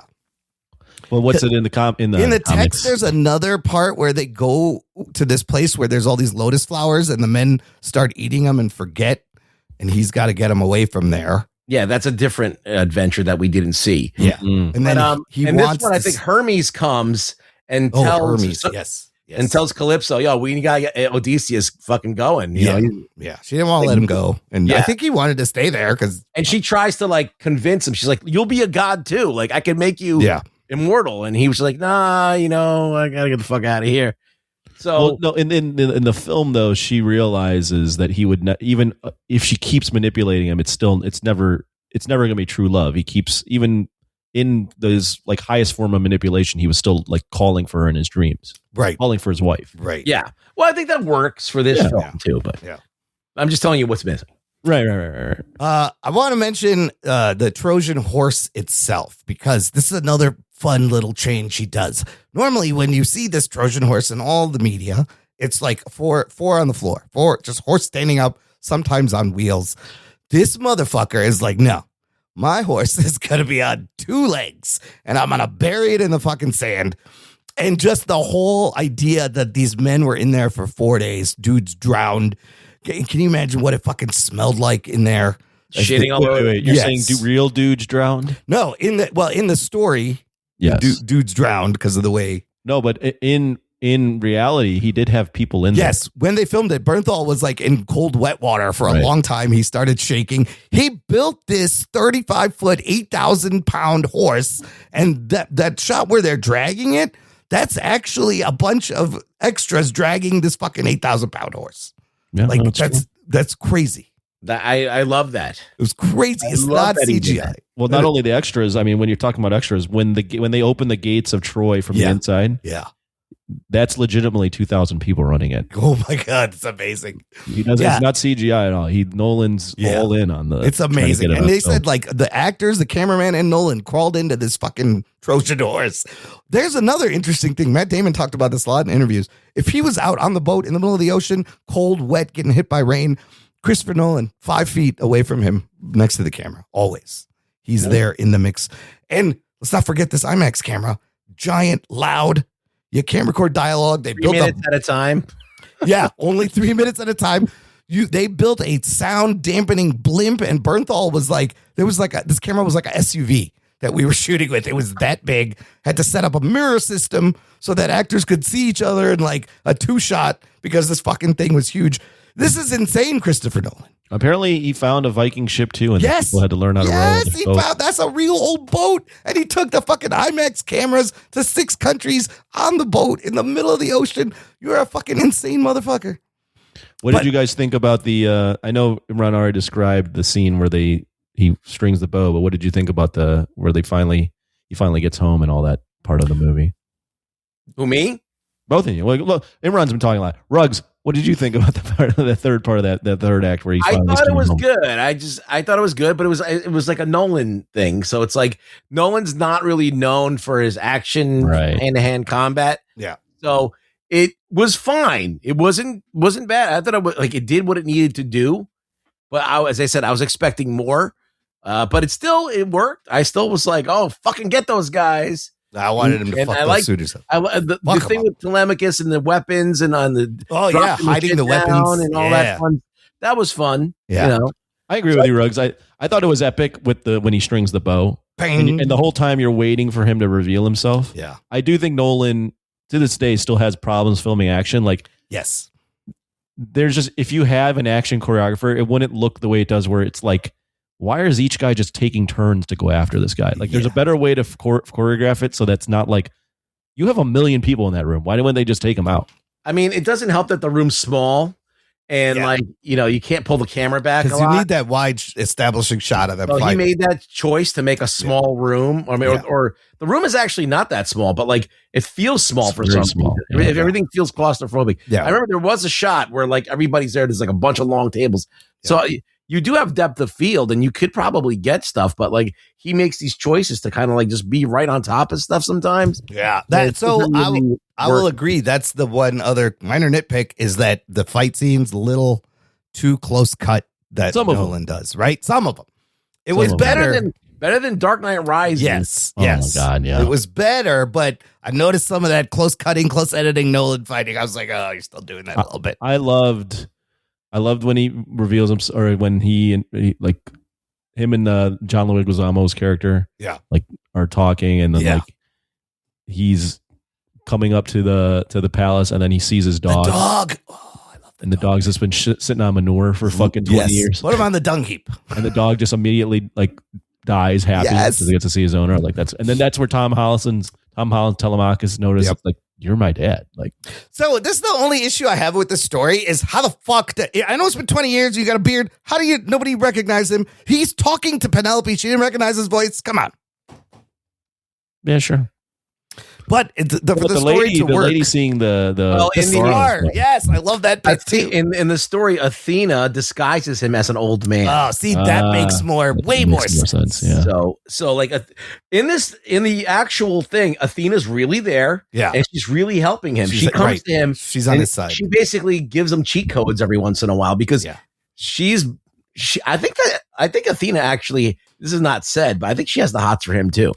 You know, the way I interpreted it too is it feels like the way this was shown or portrayed is Zeus and Poseidon exist, but they're God, right? They're not like physical gods. They're just big G God. Yes, exactly. Yeah. And I feel like because there was a part where they go, oh, if you go west, it's weird shit goes out there. I feel like when they first see the Cyclops, like these characters in this movie have never seen anything like that before. Like they're all the shit they run into is the first time they've ever I don't think up until this point, I don't think any of these characters were seeing like magical shit or anything like that. They were living as if gods were the big G and there were nothing else that was magical happening. I feel like they might have heard stories Well, the pretext says the time of magic, but yeah, I think it was more like you hear stories of this, they've never seen it. Yeah, like it's like when we get told, "Oh, there's a miracle that happens." Like, "Oh, did it happen?" I don't believe it because I didn't see it. Like that's kind of the vibe that I think Nolan was going for. Is like when they run into all these things, it's the first time ever that anyone's ever seen shit. That's like how this. they're acting. So right, that makes sense. So which is a choice, right? Because I'm sure in the text, this stuff just happens all the time. Right. This is like normal in old Greek world. But the bits of the story I love is like after all this shit, he can't even just go home. He's like, bro, you can't just roll in there. You got to scope it out. You got to sneak in there. So the dog bit and the bit with the lady washing his legs and she sees the scar and he's like, shh. I was like, that shit is so good. And the way they shot Anne Hathaway behind the lattice, it was very cool, giving the separation. Anthony, let me ask you this. Did you because Anne Hathaway took classes for weeks to learn how to use that ancient loom. Did you get that she was the loom she uses? That's when she's knitting? Yes. Yeah. Did you get that she was stalling? I didn't get that in the movie, no. Okay. Because what she was doing is every night she would undo what she does. Right. And eventually someone catches onto her. But Antinous says it. Somebody says, "Oh, you're unraveling it" or something, but they didn't really lean into like that she's stalling. Well, they throw her in like a dungeon or something. Yeah, they lock her up after they find out that she's doing that. Oh, that's right. Yeah, I keep saying the comics in the original. The original text. It's the original comics. Yes. Yeah. We have to. What do you got, Rimrun? I'm gonna say we have to mention the score real quick because this is Ludwig Göransson, did Black Panther. And fuck, the music was amazing. Do you know there's no orchestra score? He literally used ancient Greek instruments to make this. And I thought the drumming, the parts it was so good. It was so good. I thought it was good. I didn't think actually the score was like it wasn't a score that I would go and be like, oh, this is a standout score that, like it wasn't a score that I would go, this is a memorable score. I think it's a score that enhances the movie, but it's not a score like that he's done in the past where it's like, oh my God, this score is almost taking over the movie. I think it pushes the movie though. Like it helps with the momentum when it's happening. I want to talk about, because there's just so many actors and actresses in this movie. Yes. What you guys thought were standout performances, what you thought were disappointing or anything. I'll start by saying, I really like John Leguizamo in this movie. He was great. Yeah, I thought he was really good. And then, as far as a disappointing performance, I know Imran, you talked about it. I completely disagree. I thought Tom Holland was not good in this movie. I also agree that I've changed my mind. Oh, shut up, Imran! Stop. No, because the more I thought about it, he took me out because the minute he's doing his Peter Parker thing, and it's so odd. The minute he shows up, I'm like, this motherfucker's going to be Peter Parker in 2 weeks. When you make the choice to have all the actors just talk like themselves, you're not giving them the opportunity to distance themselves. They're not all talking like themselves. Some are doing American accents. What? They're not all talking like themselves. I'm just talking about Tom Holland. I know he's doing an American accent. That's not what he sounds like. Yeah, but he's doing like the typical Peter Parker. He's doing typical what you've seen him do a million times. Yeah. But the problem with Tom Holland is in this movie is when he's alongside other people, he's not like everyone else. Like he does not meet the bar that everyone else is at. Although when that scene where the tears are coming in his eyes when he after the dog dies and he realizes, I thought he pulled that off. I was like, all right, it's pretty good, Tom Holland. I don't know. He was definitely he was one of the weaker links in here. I thought he was really flat. Yeah. Like, I don't like, do you have anytime Tom Holland, Ruggs probably agrees with this. Anytime Tom Holland was on screen, they're like, did you feel any emotion towards that guy? Not really. Did you feel any sort of like, what's his motivation? He has this, like, there's a couple scenes where Anne Hathaway, like, she's kind of in the beginning, like, doesn't really do much. But when she brings it, she fucking brings it. She's like, I want Odysseus. Right. Yeah. I think, she was great in the movie. And I also think fucking Pattinson was good. You thought he was good? Yes. Yeah. I didn't think they gave him enough to do. They should have given him more. Yes. Because that character has a huge dick in the actual. But the funniest part of the movie is the fight, and he's in the back of the room going, use the sword, use the spear, use the shield. And then he runs back behind everyone. You fucking punk. It was great. It was perfect. I also think another weak link is John Bernthal. Oh, you didn't like Bernthal as Menelaus, King of Sparta? Yeah. Did he come across as a Spartan to you? I mean, did you feel Spartan at all? He's the Punisher. I didn't get this. I didn't realize him and Agamemnon were brothers. Yes, Menelaus and Safety. And why did they scar Helen's face? Because they wanted to change the narrative, that he's the Menelaus is a fucking, he is a dick, but they just added that. Yeah. He's Carter. And there's a twin sister. A couple of them, the performances weren't bad, but it was almost like Nolan's just like, here's my dick. I'm so awesome that anyone can be in my movie and they'll do anything. Like I felt like Zendaya and Lupita Nyong'o. Lupita Nyong'o had a little more to do, but Zendaya especially. Yeah. Was like, that could have been anybody. Like, yeah, she just was doing the role. Do you think she had to be in the movie? I don't think that she really added that much. I felt like it felt like he's like, I can have any actress, or I can have the biggest actress in the world be in my movie and have a small part. That's what a lot of these are his buddies now, right? Like Pattinson and Hathaway's in a bunch of his movies. What about Damon? Did he pull it off? I feel like Damon was fine. He's fine. I thought he was pretty good. He looked jacked. I didn't think anything was really the biggest standout with that was Anne Hathaway and I would say John Leguizamo. These are both like John Leguizamo transformed himself into this guy, and I think he actually knows. I think Leguizamo studied the classics, so I feel like it's something close to his heart. But what's funny is he's just using his like Bronx Puerto Rican accent, just like how he sounds, but it worked. But you feel a ton of sympathy for that character. Yeah. No, but it's just how you deliver the line. It's not what your accent is a lot of the time. But right. I agree with that. Yeah. I felt like there was I felt like there was a lot of actors and actresses in the movie that just were like, okay, you got this guy in this movie. Yeah. Oh, you got this person. Yeah. Oh, you got this person. Well, I mean, are you going to turn him down when Nolan's like, can you play Helen? You're not saying fucking no. Like he can get anybody he wants.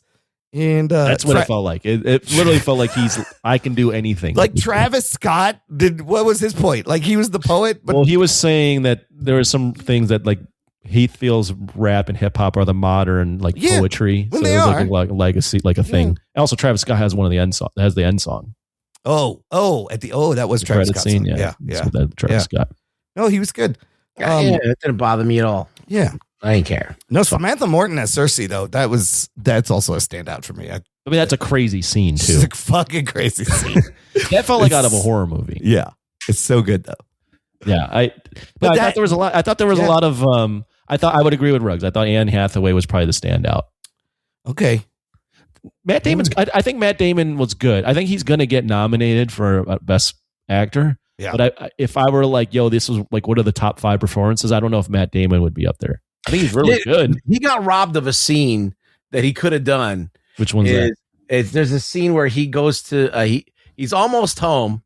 Yeah. And he goes to the neighboring island, and they recognize him. They don't recognize him at first. But they decide to give him the hospitality because it's Zeus's law, right? Yeah. So he's like, it's almost like what happens with Menelaus. He's like, I've told you a story, now you tell me a story or whatever. Oh, right. And then he starts to cry because they were telling the story of the Iliad, and he was just remembering all the people that he knew that got killed.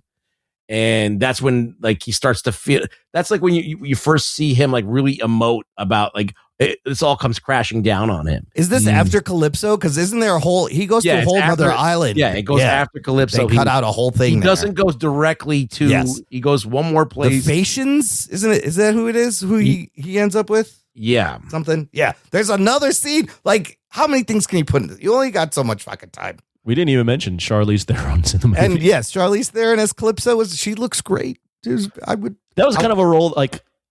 That's another one where I'm like, it could have been anybody. It could have been anyone. But he's got, like, Charlize, come on, pop in. You want to be in this? Sure, let's go. Yeah. It's still it's like a very Nolan movie, right? Overall, I think, in terms of. Nolan's not like, I think Nolan's sexy movie is probably Oppenheimer because he's got naked chicks in there. Florence Pugh naked in that one, I remember. But like, I feel like this is very milk toast as far as that. But Oppenheimer, that's all I remember is Florence Pugh naked, giant explosion, and giant talking heads is all kind of that's all I remember. I would watch this over. This is way more entertaining. I've not watched Oppenheimer a second time. I mean, but the thing with Nolan is both of those movies and a lot of his movies deal with like men that have a lot of guilt over what they've done in the past. Yep. Right. That's like one of his themes. Yeah. It's like the guilt of people. I mean, even, Bruce wasn't able to save his parents, like those types. Like all that's a running theme that he has. He plays a lot with time, obviously. Has these big like movies that are going to get nominated for a shit ton of texts because there's just like overwhelmingly impressive things that you're going to see over. Like a lot of this movie, I was like, wow. Yeah, that's on screen. Like I can't believe like like shit like that. James Cameron and Nolan are the two guys that are really fucking.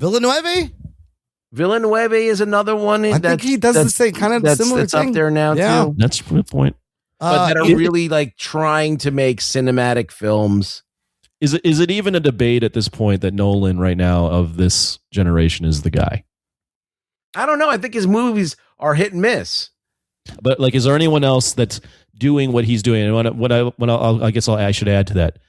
He's making very, very like technically difficult movies that are mostly well acclaimed, but also make money. Just because you do it the hard way doesn't mean people are going to enjoy it. But people are enjoying it. Yeah, not all the time. Look at Tenet. That's true. Like that was a huge like experimental thing, but then no one really was really into it. I think this one, this the closest he gets to making an artsy movie and a commercially successful movie. Like I feel like he's always chasing, can it be art and commerce? He's doing both. Yeah, this one does both. Yeah, I think he's the only. I do think he's the only guy that's doing. Yeah. That's making what you said, art and commerce. Oscars, Anthony, I've seen, maybe 10, 12 fucking nominations. So Oppenheimer got 13. Okay. I think this is going to get close. Dinner's got 16. This is going to get like 10 to 13, 10 to 12. It's probably going to live. I mean, it's where it's going to have trouble. So it's going to get nominated for every technical category that it can get nominated for. Yep. It'll probably get a best director nomination. It'll probably get a best picture. Yep. I think Anne Hathaway is as close to a lock for best supporting actress. Where the other ones are is like, is there another acting not? Like, is Matt Damon going to get? I think Samantha Morton gets a supporting. She's only in like one. She's scene, not in a on that long. John Leguizamo maybe. Does Damon get one? Damon probably gets one, but I would say it's more based on the cachet of the movie. Right. Like he's not going to win, but yeah, it's going to get. I mean, it's going to do really well. Yes, it's going to have at least 10 minimum. Oh, more. Yeah. It'll probably be like 12 or 13. Yeah. Well, probably like 11, 12. So Ruggs already answered this question. Frank Grillo in every role. I would love to see Frank Grillo. So Frank Grillo probably could have pulled off the Bernthal, right? That's what I thought. Or Agamemnon. I was thinking Agamemnon. Yeah. Grillo as Agamemnon would be great. Frank Grillo could have done the blind guy too. I feel like you look at Frank Grillo's eyes sometimes, and he's like, "Does he have glaucoma?" Frank Grillo could have been one of the second in command. He could have been Odysseus. You know when you look at a dog's eyes and you're like, you can tell it's blind. Sometimes I think Frank Grillo's got that. Yeah, it's like he's getting up there. He got a cataract. What's going on there, Frank? He could have played any one of these. He could have played Antinous. Yeah, he could have played anybody. Which one is Antinous? Pattinson. Oh, Pattinson. Okay. What if Grillo was the Cyclops? Well, I got a question for Rick. Yeah, that's actually pretty good.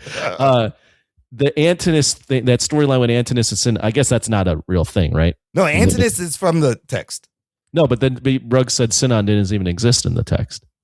Sinon isn't. The fact that they switched places. Yeah, switched places. No, that's like they added that shit. Okay, yeah, that's not in there. It got a little confusing that when they kept going back and forth. I was like, wait, what the fuck happened? I did think it was fucking badass though when he plays the old guy and he's like groveling for food and he just drops in that little pin into Antinous' thing. Yours. Like, this is yours.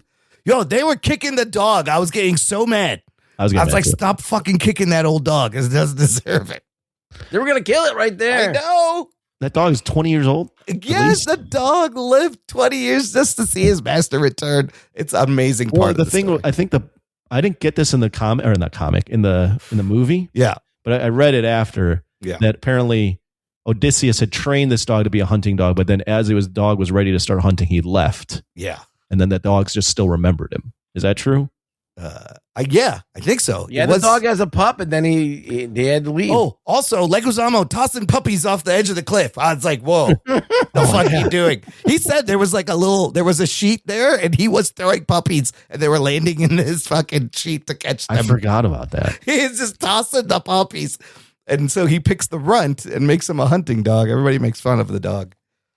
But those little details just make the story. Like, what a fucking amazing. Yeah, there's things that he did that are kind of work for this particular film that are okay. So I think that some of those choices are okay. So when you were watching the film, actually curious when we can get into the ratings, were you able to get immersed in the story, or is it because you're so close to having read what it really should be like? Were you like, this takes me out of it? I was able to enjoy the movie, but but after it was over, I was like, yeah, like there's a lot missing. I'm like, and not only that, but like, yeah, is all of this like technical bullshit worth it in the yes. Everyone's like, yes. I'm like, is it really? Because then I immediately went and rewatched Troy. I heard that one, and I was like, I did the same. And this wasn't done in any of the ways. He cheated, uses CG all over the place, and I was like, I had just as much of a good time watching that. So all right, we'll talk about Troy in a second, but so it's like, is it really worth it? And I don't know. So I think for his ambition, his take, the little touches he puts on it is almost the definitive. I'll say one thing. It's going to be the definitive version of the story now. When you have CG that is, or you have effects that are seamless, it does help a lot with the immersion. Yeah. But now I'm going to cut with the same sword the other way. When you adapt something and you leave out things, or you do things like leave accents in, or don't try and or do things that are like have armor that doesn't belong there, that also breaks the immersion. So like you're adding immersion and you're breaking it at the same time. And so it's like, if you're going to do it, then really do, like, you're going to have like Greek instruments. That's the most accurate thing of the movie is the fucking score. Okay, then you're going to have like plated armor in there. That's like on fucking whatever. Maybe that they're from another world or something. Okay, I'll give you. I understand. I gave the olive branch many times to like things. I'm like, okay, whatever. But that also broke the immersion. So like, why work so hard to get immersion? And if you're going to break it, but most people, as I said, most people don't know the material, don't care. And so it's for those people to like really be immersed. Like, I think that's where you're going to get the biggest bang for your buck. Look, this got me, I felt immersed, and it got me a little obsessed with this story and watching other adaptations. That's good. I think that's a good thing. No, I will give him credit in that. Well, I've given him a lot of credit. I agree with Imran. I actually went back. I was like, okay, what is the Odyssey? Like, what the fuck? And then I was like, was the Trojan War real? Like, I went down a rabbit hole. Yeah, me too. I was like, did any of this happen? And apparently the Trojan War, some of that's real. Yes, it's mixing real events with mythology. Well, look, it's a game of telephone. But it's fiction, ultimately. But like, it's a game of telephone. Their gods were opportunities to tell stories, just like any religion, like the Quran, the Bible. They're all just stories that have been collected, right? Yeah. And this Homer is, even though it's not the Bible, because they had, by the time Homer was around and stuff like that, there was different religions and things like that, and it wasn't really a Bible, but you could call it almost like a biblical story for the Greeks, if you can call it that, because no one knows if there was a fucking flood and Noah fucking did this shit. Right. Nobody knows what anybody looks like. Yeah. So, I mean, but that's the stories of those people, and Homer collected them. So when Homer just made them up himself. When Homer wrote this, the story of Gilgamesh had been around for like 1,000 years. And I'm sure he was inspired by some of that also. Perhaps if he got wind of it and that was traded or carried up. I'm sure that. Real quick, just a question: Iliad and Odyssey are both Homer. Yeah, and they are intertwined stories. Yeah. So here's the thing: the Trojan War doesn't even happen in the Odyssey. No, it's in the Iliad, right? Iliad. So he is pulling from Iliad, the Odyssey, and Virgil's Aeneid, which is another thing. That's what he wrote that too, or said that thing. So there's a lot of conjecture depending on who you ask, but some people say that the early Romans were the Trojans that escaped. From Troy. Oh. And so the Aeneid is like a way to reconcile, like kind of like how the Romans took the Greek gods and made them their own. And so it's Italy and Greece are very tied together. Yeah. And so the Aeneid is kind of like a Roman retelling of the story, and just kind of writing it in to kind of tie Rome to Greece. But aren't the Greeks kind of the bad guys for what they did to Troy? Absolutely. Because that was brutal. So was Troy, was that a Greek state like Sparta? It was its own. It's in Turkey. Oh, I didn't know They that. were their own country. They weren't Greeks. They were Trojans. Yeah. It's in like somewhere in Turkey or the real place maybe. Because there was Rome or Greece was like cities. It was like Sparta, Ithaca, a bunch of other spots. Yeah, they were not unified until at some point. But in these tales, they say that there's these kings like Agamemnon that unified them or all that stuff. At a certain point, Greek became unified under Alexander the Great. The name Ulysses, I believe, is the Roman version of Odysseus. Yes, that's also correct. Yeah. Yeah, no, I went down a rabbit hole. Fascinating. It's fascinating. It is fascinating. It really is. Because I'm like, this is the original fucking action fucking movie. The original here. comic books. It's the original superhero movie. The original pantheon. Yes. That's why I'm fascinated, because I read comic books and I was like, oh, they have a pantheon. Oh, that's a pantheon. And the Romans have a pantheon. Yep, like, it all comes from the and they all kind of match. Like, I was talking to some guy and they were talking about something that Frank Miller said about Batman being Dionysus. Oh, and Superman being like Apollo. Yeah.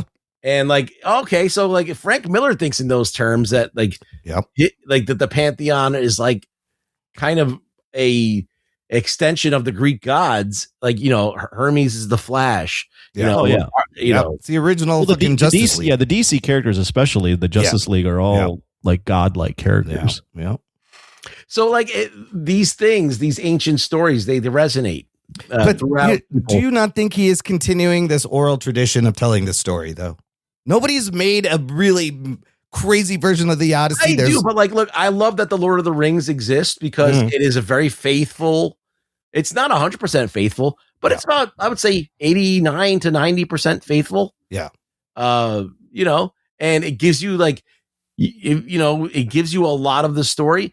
And I feel like when you have an opportunity to do it like Peter Jackson did Lord of the Rings. Just really get, like, even people who love Lord of the Rings, they generally like that movie. They don't have a lot to criticize.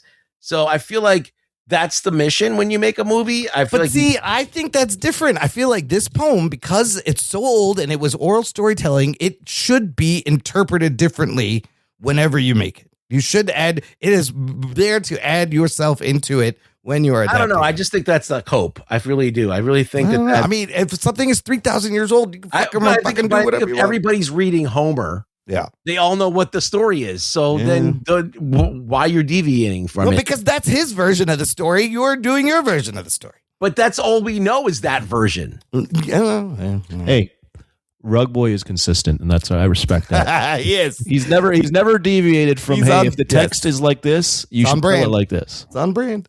All right, let's rate it and rank it. Here are the 13 Christopher Nolan movies that he has made. Well, I haven't seen them all, so you guys starting in 1998, you got the following: Memento, Insomnia, Batman Begins, The Prestige, The Dark Knight, Inception, The Dark Knight Rises, Interstellar, Dunkirk, Tenet, Oppenheimer, and The Odyssey. Give me a score, and where does it land among these? Or is it top 3, top 5, whatever you want? Anthony, go first. I mean, it's one of my favorite Nolan films. I haven't seen all those movies. What I'll say about Nolan is, I mean, it's probably one of the more influential directors we've had in our generation. I mean, he does The Dark Knight, makes superhero movies a little more serious, does a space movie, does biopic, does a sword and sandals film. I mean, he's doing all sorts of shit. Now he has his own spin on it of everything, but I think it's clear, like, as far as if you want everything, if you want box office appeal, original stories, a guy that can do a bunch of different types of genre movies, right now Nolan's the only guy that's doing that. Used to be Spielberg. He's the new Spielberg. Oh, Spielberg. I mean, we talked about Disclosure Day. Spielberg is old. Well, what you just said applies to Spielberg also. He's made every kind of movie, but just different generation. Yeah, I think the closest guy is maybe Villeneuve. Mm. I think Coogler could get there, but right now Nolan's the only guy right now that's doing shit like this. Yeah. This movie's going to make $1 billion. Yeah. If Oppenheimer made $900 million, this should make $1 billion. Yeah. What? Give me a number. What'd you say? Oh, rating? Yeah. 9 out of 10. Okay. I was playing with 10 out of 10. Yeah, me too. But there's just there's some things. Yeah. There's some things that we've talked about that are a little draw it back. Yeah. It's almost a perfect. Almost. Rugs. In the ranking about I think it's maybe his 4th best movie, maybe. Okay, so it's in the top 5. Not bad. Yeah. What are the others above that? Can I guess one of them? Go ahead. The Prestige. Yeah. You okay. love The Can I Prestige. guess one? I love The Prestige. I love Batman Begins, and I love The Dark Knight. So those are your 4, huh? Oh, wow. I like Dunkirk. I don't like Dunkirk. Dunkirk is all right. I like Interstellar a lot too, and Inception's good too. Memento. So, Memento is. I love Memento. Memento's great. So, is it the top 5 even? I don't. It's in the mix. It's in the mix. I would say. Okay. It's among his better works. Okay. Right? Okay. I'm gonna give it an 8. Okay. I recommend it. It's definitely a theater experience. You should go see it. I do feel like the reason I knock some points off is just because I feel like, we got shortchanged a little, in what we could have seen. And yeah, that's basically it. And the sound issues were bothering me. And overall, I just think we don't really get to see Odysseus as I recognize him. So I feel like those things kind of took away from it, but it's still got a badass ending, and it's a crowd pleaser. So I don't think you can go and watch this movie and hate it. It's not a hateable movie. Yeah. I really like this fucking movie. It's epic. It may be one of my favorite Nolan movies right now. In the top 3, definitely up there with Memento. Which that fucking broke my brain when I saw that. Never seen anybody do anything like that. Play with time. And then maybe I will put Dark Knight but Odyssey. I would say this to me is a masterpiece. Would you say it's a masterpiece? Who agrees? No. Okay. I feel like technically it could be a masterpiece. I think it's up there. I think with time, it's tough to say masterpiece now because I think time also helps in terms of determining that, but I do think it has a chance. I'm very curious on that same note if this is going to be remembered as his magnum opus. Well, yeah, because a lot of people said that was Oppenheimer. Right. It depends what the Oscars do and what the money looks like, but yeah. I have a feeling that years down, this movie does end up being kind of timeless, despite the choices of the American accent and this hot cast. It has a feeling of being. I will watch it. I'd rather watch this than Oppenheimer. I'm gonna give it a 9.5. I was also playing with a 10. It is almost the perfect movie. It's just a little bit the sound mix and the action editing, but everything else is. And I would recommend seeing it in IMAX because just like we discussed, if you look at the comparison, you are easily missing 40% of the fucking screen. It is not fair that he made this way, and there's not that many IMAX screens, and they're all sold out. There's a whole thing going on. IMAX is looking for a buyer. People are like, why don't you make more IMAX studios? And they're like, is it really worth it? It's not. That's the thing. They're like, we haven't made a new projector. A square print of a film. It's like you don't need a special camera to shoot. The product is not there. They haven't made a new projector in like 50 years. It would cost way too much to make more IMAX theaters. And you'd be doing it for maybe 2 guys that will shoot the whole thing on IMAX, right? People love it. It's sold out. I like the long look of the film. That's kind of product is not there.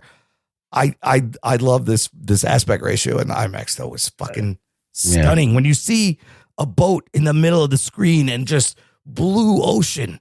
Fucking gorgeous, just beautiful. So I think it's a low key masterpiece. Low key. I mean, low key would mean. Okay, I'm going to say it's a masterpiece. I'm going to say it is a masterpiece. Imran, just go for it. I'm going to do it. Look, if I said Sinners is a masterpiece, any of the 3 of us is going to say it's a masterpiece, who's it going to be? Jesus, I was utterly impressed and kind of blown away. So I had a great time with it as well. yeah. I want to see. I share my enthusiasm is more closer to Imran's. Obviously, nothing can be like Imran's enthusiasm, but yeah, so fucking good. At some point, I thought you were on speed. It's while you're talking about this movie. I may have had too much coffee. I gotta watch my intake. Let's finish with some. What are we watching, Anthony? I'll talk about two things. One is I was watching a lot of the World Cup. I was in New York. Oh my God. I just want to go on a quick spiel on the World Cup. I thought the World Cup this past month or so was awesome. It was great. Just love seeing it in America. Love seeing all the fans in America. Made me really in love soccer. I'll start loving soccer again in another 4 years. You done watching? I don't know. We'll see. We'll see. I'm not going to be as into it, but I thought the World Cup was really cool. I thought it was a lot of fun, and it captured a lot of people's imagination. So. What was the vibe like in Manhattan there during the game, during the final? People were watching it. People were everywhere. There's a shit ton more Argentine fans than were Spain fans. That's for sure. Okay. And I don't know if these people just have a shit ton of money because the cheapest tickets were like $5,000. Yeah. But there was way more people wearing Argentina jerseys than there were Spain jerseys. No, I heard stories. Those people sold everything they had to buy tickets and be at this. Like Argentina doesn't fuck around with the World Cup. They have to be there wherever it is. Yeah. So it was really cool. There was a lot of cool players that came out of this. It was a lot of fun. So What do you think of the very first halftime show? I didn't watch it. Oh, yeah. It was fun. I didn't watch it. No. It was all right. Anyways, so I watched a lot of World Cup. I did see another movie, and this was because of me and your dual conversation last week. Yep. And that was the Invite. Yeah. And I have 4 movies that right now that I keep rattling in my head as one of my favorite movies or my favorite movies of the year. This one is one of them. Wow. It's the Odyssey, it's Obsession, and it's Project Hail Mary. Those are my top 4. Nice. And they keep flipping as far as what's my favorite of the year. The Invite is up there. Oh, it was really good. I thought it was really good. It's funny. It's really funny, but it's also got like a lot of layers. It's a movie similar to The Drama. I mentioned this. Where it's like it's a very it's a couples movie, but there's like a lot of awkward things that are happening where it's like if you watch this with your significant other, you might come out of this with like arguing with them.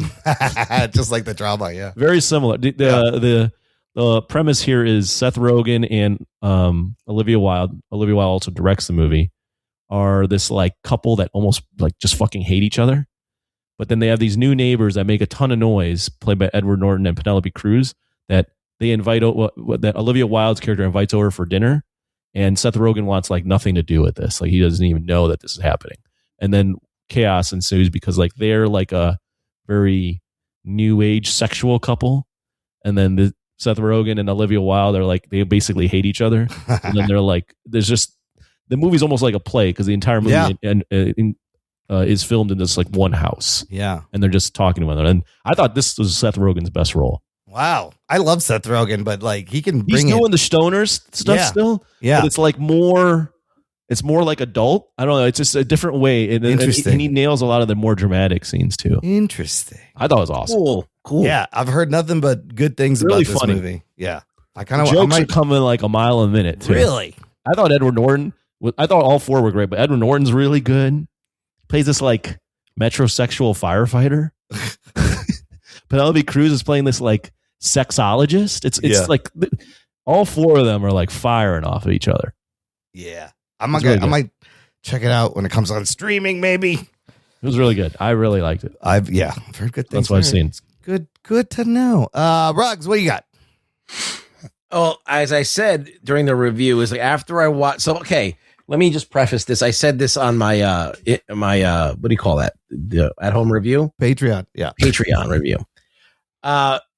So after we've talked about the Odyssey and how do I critique it? It's been passed down, and we don't have to worry about if it's exactly Greek or if the armor's right or if the time period is right and characters are right. Characters are from other things. I'm like, oh well, I guess I'll watch Troy again because now I can watch it with new eyes. Because when Troy came out, if you look at any of the reviews of Troy, they are going off on oh, the helmet's wrong, or this is wrong, or that's wrong. And I kind of remember this. Brad Pitt's acting is not embodying Achilles and whatever. So I'm like, I'm going to go and I'm going to hand wave all that shit away and just watch the movie. And it fucking rocks. And there's hot women in it. There's hot men in it. They're oiled up, and the fight scenes are fucking great. They're cinematic bullshit going on. You got a lot of Greek culture in there. You got the gods in there. You got, I mean, the Odyssey and this movie both kind of get rid of the gods, but they do have temples to gods, and they talk about praying to them and stuff like that. This has no fantasy elements, though. No. Like, and that was another criticism of it, is they took away the fan. So now I'm painting it with the same brush. I'm reviewing it with the same brush, and I can tell you that I liked it as much as I did like the Odyssey. So I also rewatched Troy, and I forgot. I think I'd only seen it once, but some of the large scale battles and the boats and Brad Pitt flying in the air, killing Bagorius. Some of that shit was dope. I'll tell you what, though, my two little criticisms of this is, as much as I love those huge battles, it became a little repetitive because they kept doing it over and over again. And then they just mentioned we need a way to get into Troy, and then they just cut to horse is built in like the last 20 minutes of the movie. Right. Which is fine. This horse actually looks like something more realistic that they would have built. You know, it looks like it's just cobbled together. And then the other thing that bothered me really is fucking Brad Pitt's English accent was just terrible. Yeah, but it doesn't matter. Doesn't matter, right? No, but then what? Just fucking talk like you talk. Oh, the accents don't matter. I'm like, why? When I watched it the first time, this guy, the guy who played Menelaus, was a fucking redheaded fucking Irish dude with an Irish accent. And I'm like, what the fuck is this? Brendan Gleeson. I can watch it and enjoy it. It's Brendan Gleeson. I don't have to worry about anything being accurate anymore. From Spider Noir, Brendan Gleeson, Silvermane, playing Menelaus. So now every movie's great now, because now I've now changed the way I look at Homer. All right, because it doesn't have to be anything. It can be whatever. It's worth a rewatch. So I just used everyone's defense of this movie. Now that every movie's going to be good now from when I watch it from now on, because now I don't have to critique anything. I can just say, hey, it's a story that's not real, so it doesn't have to fucking make sense. Hey, you can have a fucking redheaded Irish dude be the king of fucking. Sure, why not? Yeah, why not? It doesn't make sense. Wolfgang Peterson and like just your classic blockbuster filmmaking that 2004. It's a dope movie, and people shit on it all the time, but I fucking think it was fun. I mean, I've never seen Troy. Even I remember back in 2004 when Troy was coming out that this was a big deal. Yeah, that people were like, "Oh, this is." I mean, Saffron Burrows. This was very, very attractive. This is what's her name from If I Had Legs. Movie. Yeah. If I Had Legs, I'd Kick You. She's in this. And she's that's right. Rose Byrne. Rose Byrne. Young Rose Byrne. Yeah. You got a young, hot looking people of that time. Yeah. Orlando Bloom, Eric Bana. Pretty good cast. Brad Pitt. But the sets are amazing too. Yeah. Yeah. You feel like you've been to Troy. The costumes are pretty cool. It's a large scale production. Yeah. Yeah. Worth the rewatch. Then they were like saying, oh, the biggest critiques was like, oh, the armor is, you could tell it's not real metal because it bends. Yeah. I'm like, but if you look at Troy, Matt Damon's helmet bends too. Everybody's fucking helmets are bending. So I mean, like, what are we talking about here? But when that movie came out, it got really, really raked over the coals from critics, and now those same critics are like, oh, you can do whatever you want. So it's like, it's just the hypocrisy. It's just, it's so funny. But I watched that, and I watched The Furious. You saw The Furious. What'd you think? The martial arts. I think it was fine, but it didn't really bring anything that new that I've seen. I think the other movie that guy made, which is the City Walled In or whatever. He didn't make it. He was a stunt guy in it, but Twilight Kingdom Walled In. Yeah, so, I felt like that one was a little bit more fun. Shit, I got to still watch that. And had a little bit interesting sets because they had these narrow. It was like all about this narrow city that was like slums right up against each other. Yeah, and that whole character in the film of that set was interesting and made it for like otherworldly. So I thought it was good. So anyway, this movie was not bad, but I like that first scene where he's on the truck and he's fighting the guys on the truck. Yeah, and he's running. And then I after think that it peters out after that. No, what about the fucking 5-person fight at the end? I thought that was pretty dope. Yeah, that was pretty good. But I mean, I feel like that first one was just as good. All right. I feel like it peaks early, I think. All right. Then I watched another 80s. I watched a lot of 80s films and a lot. So I don't review all of them because like I've just watched so many, but this was one I wanted to do a review of because it was really just so 80s. To Live and Die in LA. I've never seen this. Oh, have I seen that one? You might have. William Dafoe as the counterfeiter. Wait, have I seen that? I have to look. Keep talking. I'll tell you if I've seen it. It's a movie. I think I forgot what the name of the main guy is. Is Christopher Peterson? I don't know what his name is. Richard Chance. Yeah, who's William Peterson. William Peterson. Yeah. So William Peterson is Chance. He's an FBI agent. He's like a loose cannon. He does things his way, and him and his partner are trying to get William Dafoe, who's a counterfeiter, and his partner goes in to try and follow a lead, and he ends up getting killed. And so now Chance has got a huge boner to get this guy, and now he's willing to do crazy shit to get him. And he gets a new partner that's kind of more straight laced and like kind of like weighing him down a little bit. And so he's kind of like trying to slowly get him to be a loose cannon and follow his lead and do the shit that he does. There's chase scenes. There's a crazy car chase scene in this. There's 80s galore. There's 80s. The music is done by Wang Chung. It's Wang Chung. No William way. Friedkin, the guy who did Sorcerer, did this movie. Yeah, another Friedkin joint. All right. It was freaking cool. Anyway, Defoe is crazy. There's lots of sex in it. Lots of sweatiness.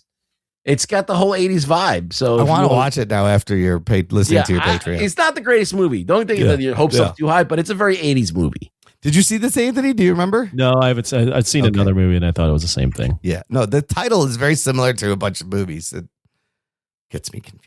If you haven't seen it, it's a freaking movie. It's freaking cool, man. Yeah. So I went down a rabbit hole also. After the Odyssey, I was like, let me check out The Return, which was a Showtime movie made in 2024. With Ray Fiennes being jacked as fuck. Ray Fiennes as Odysseus, and you have Juliette Binoche as Penelope. And you know what? It's pretty fucking good, this movie. It's a slow burn. Yeah.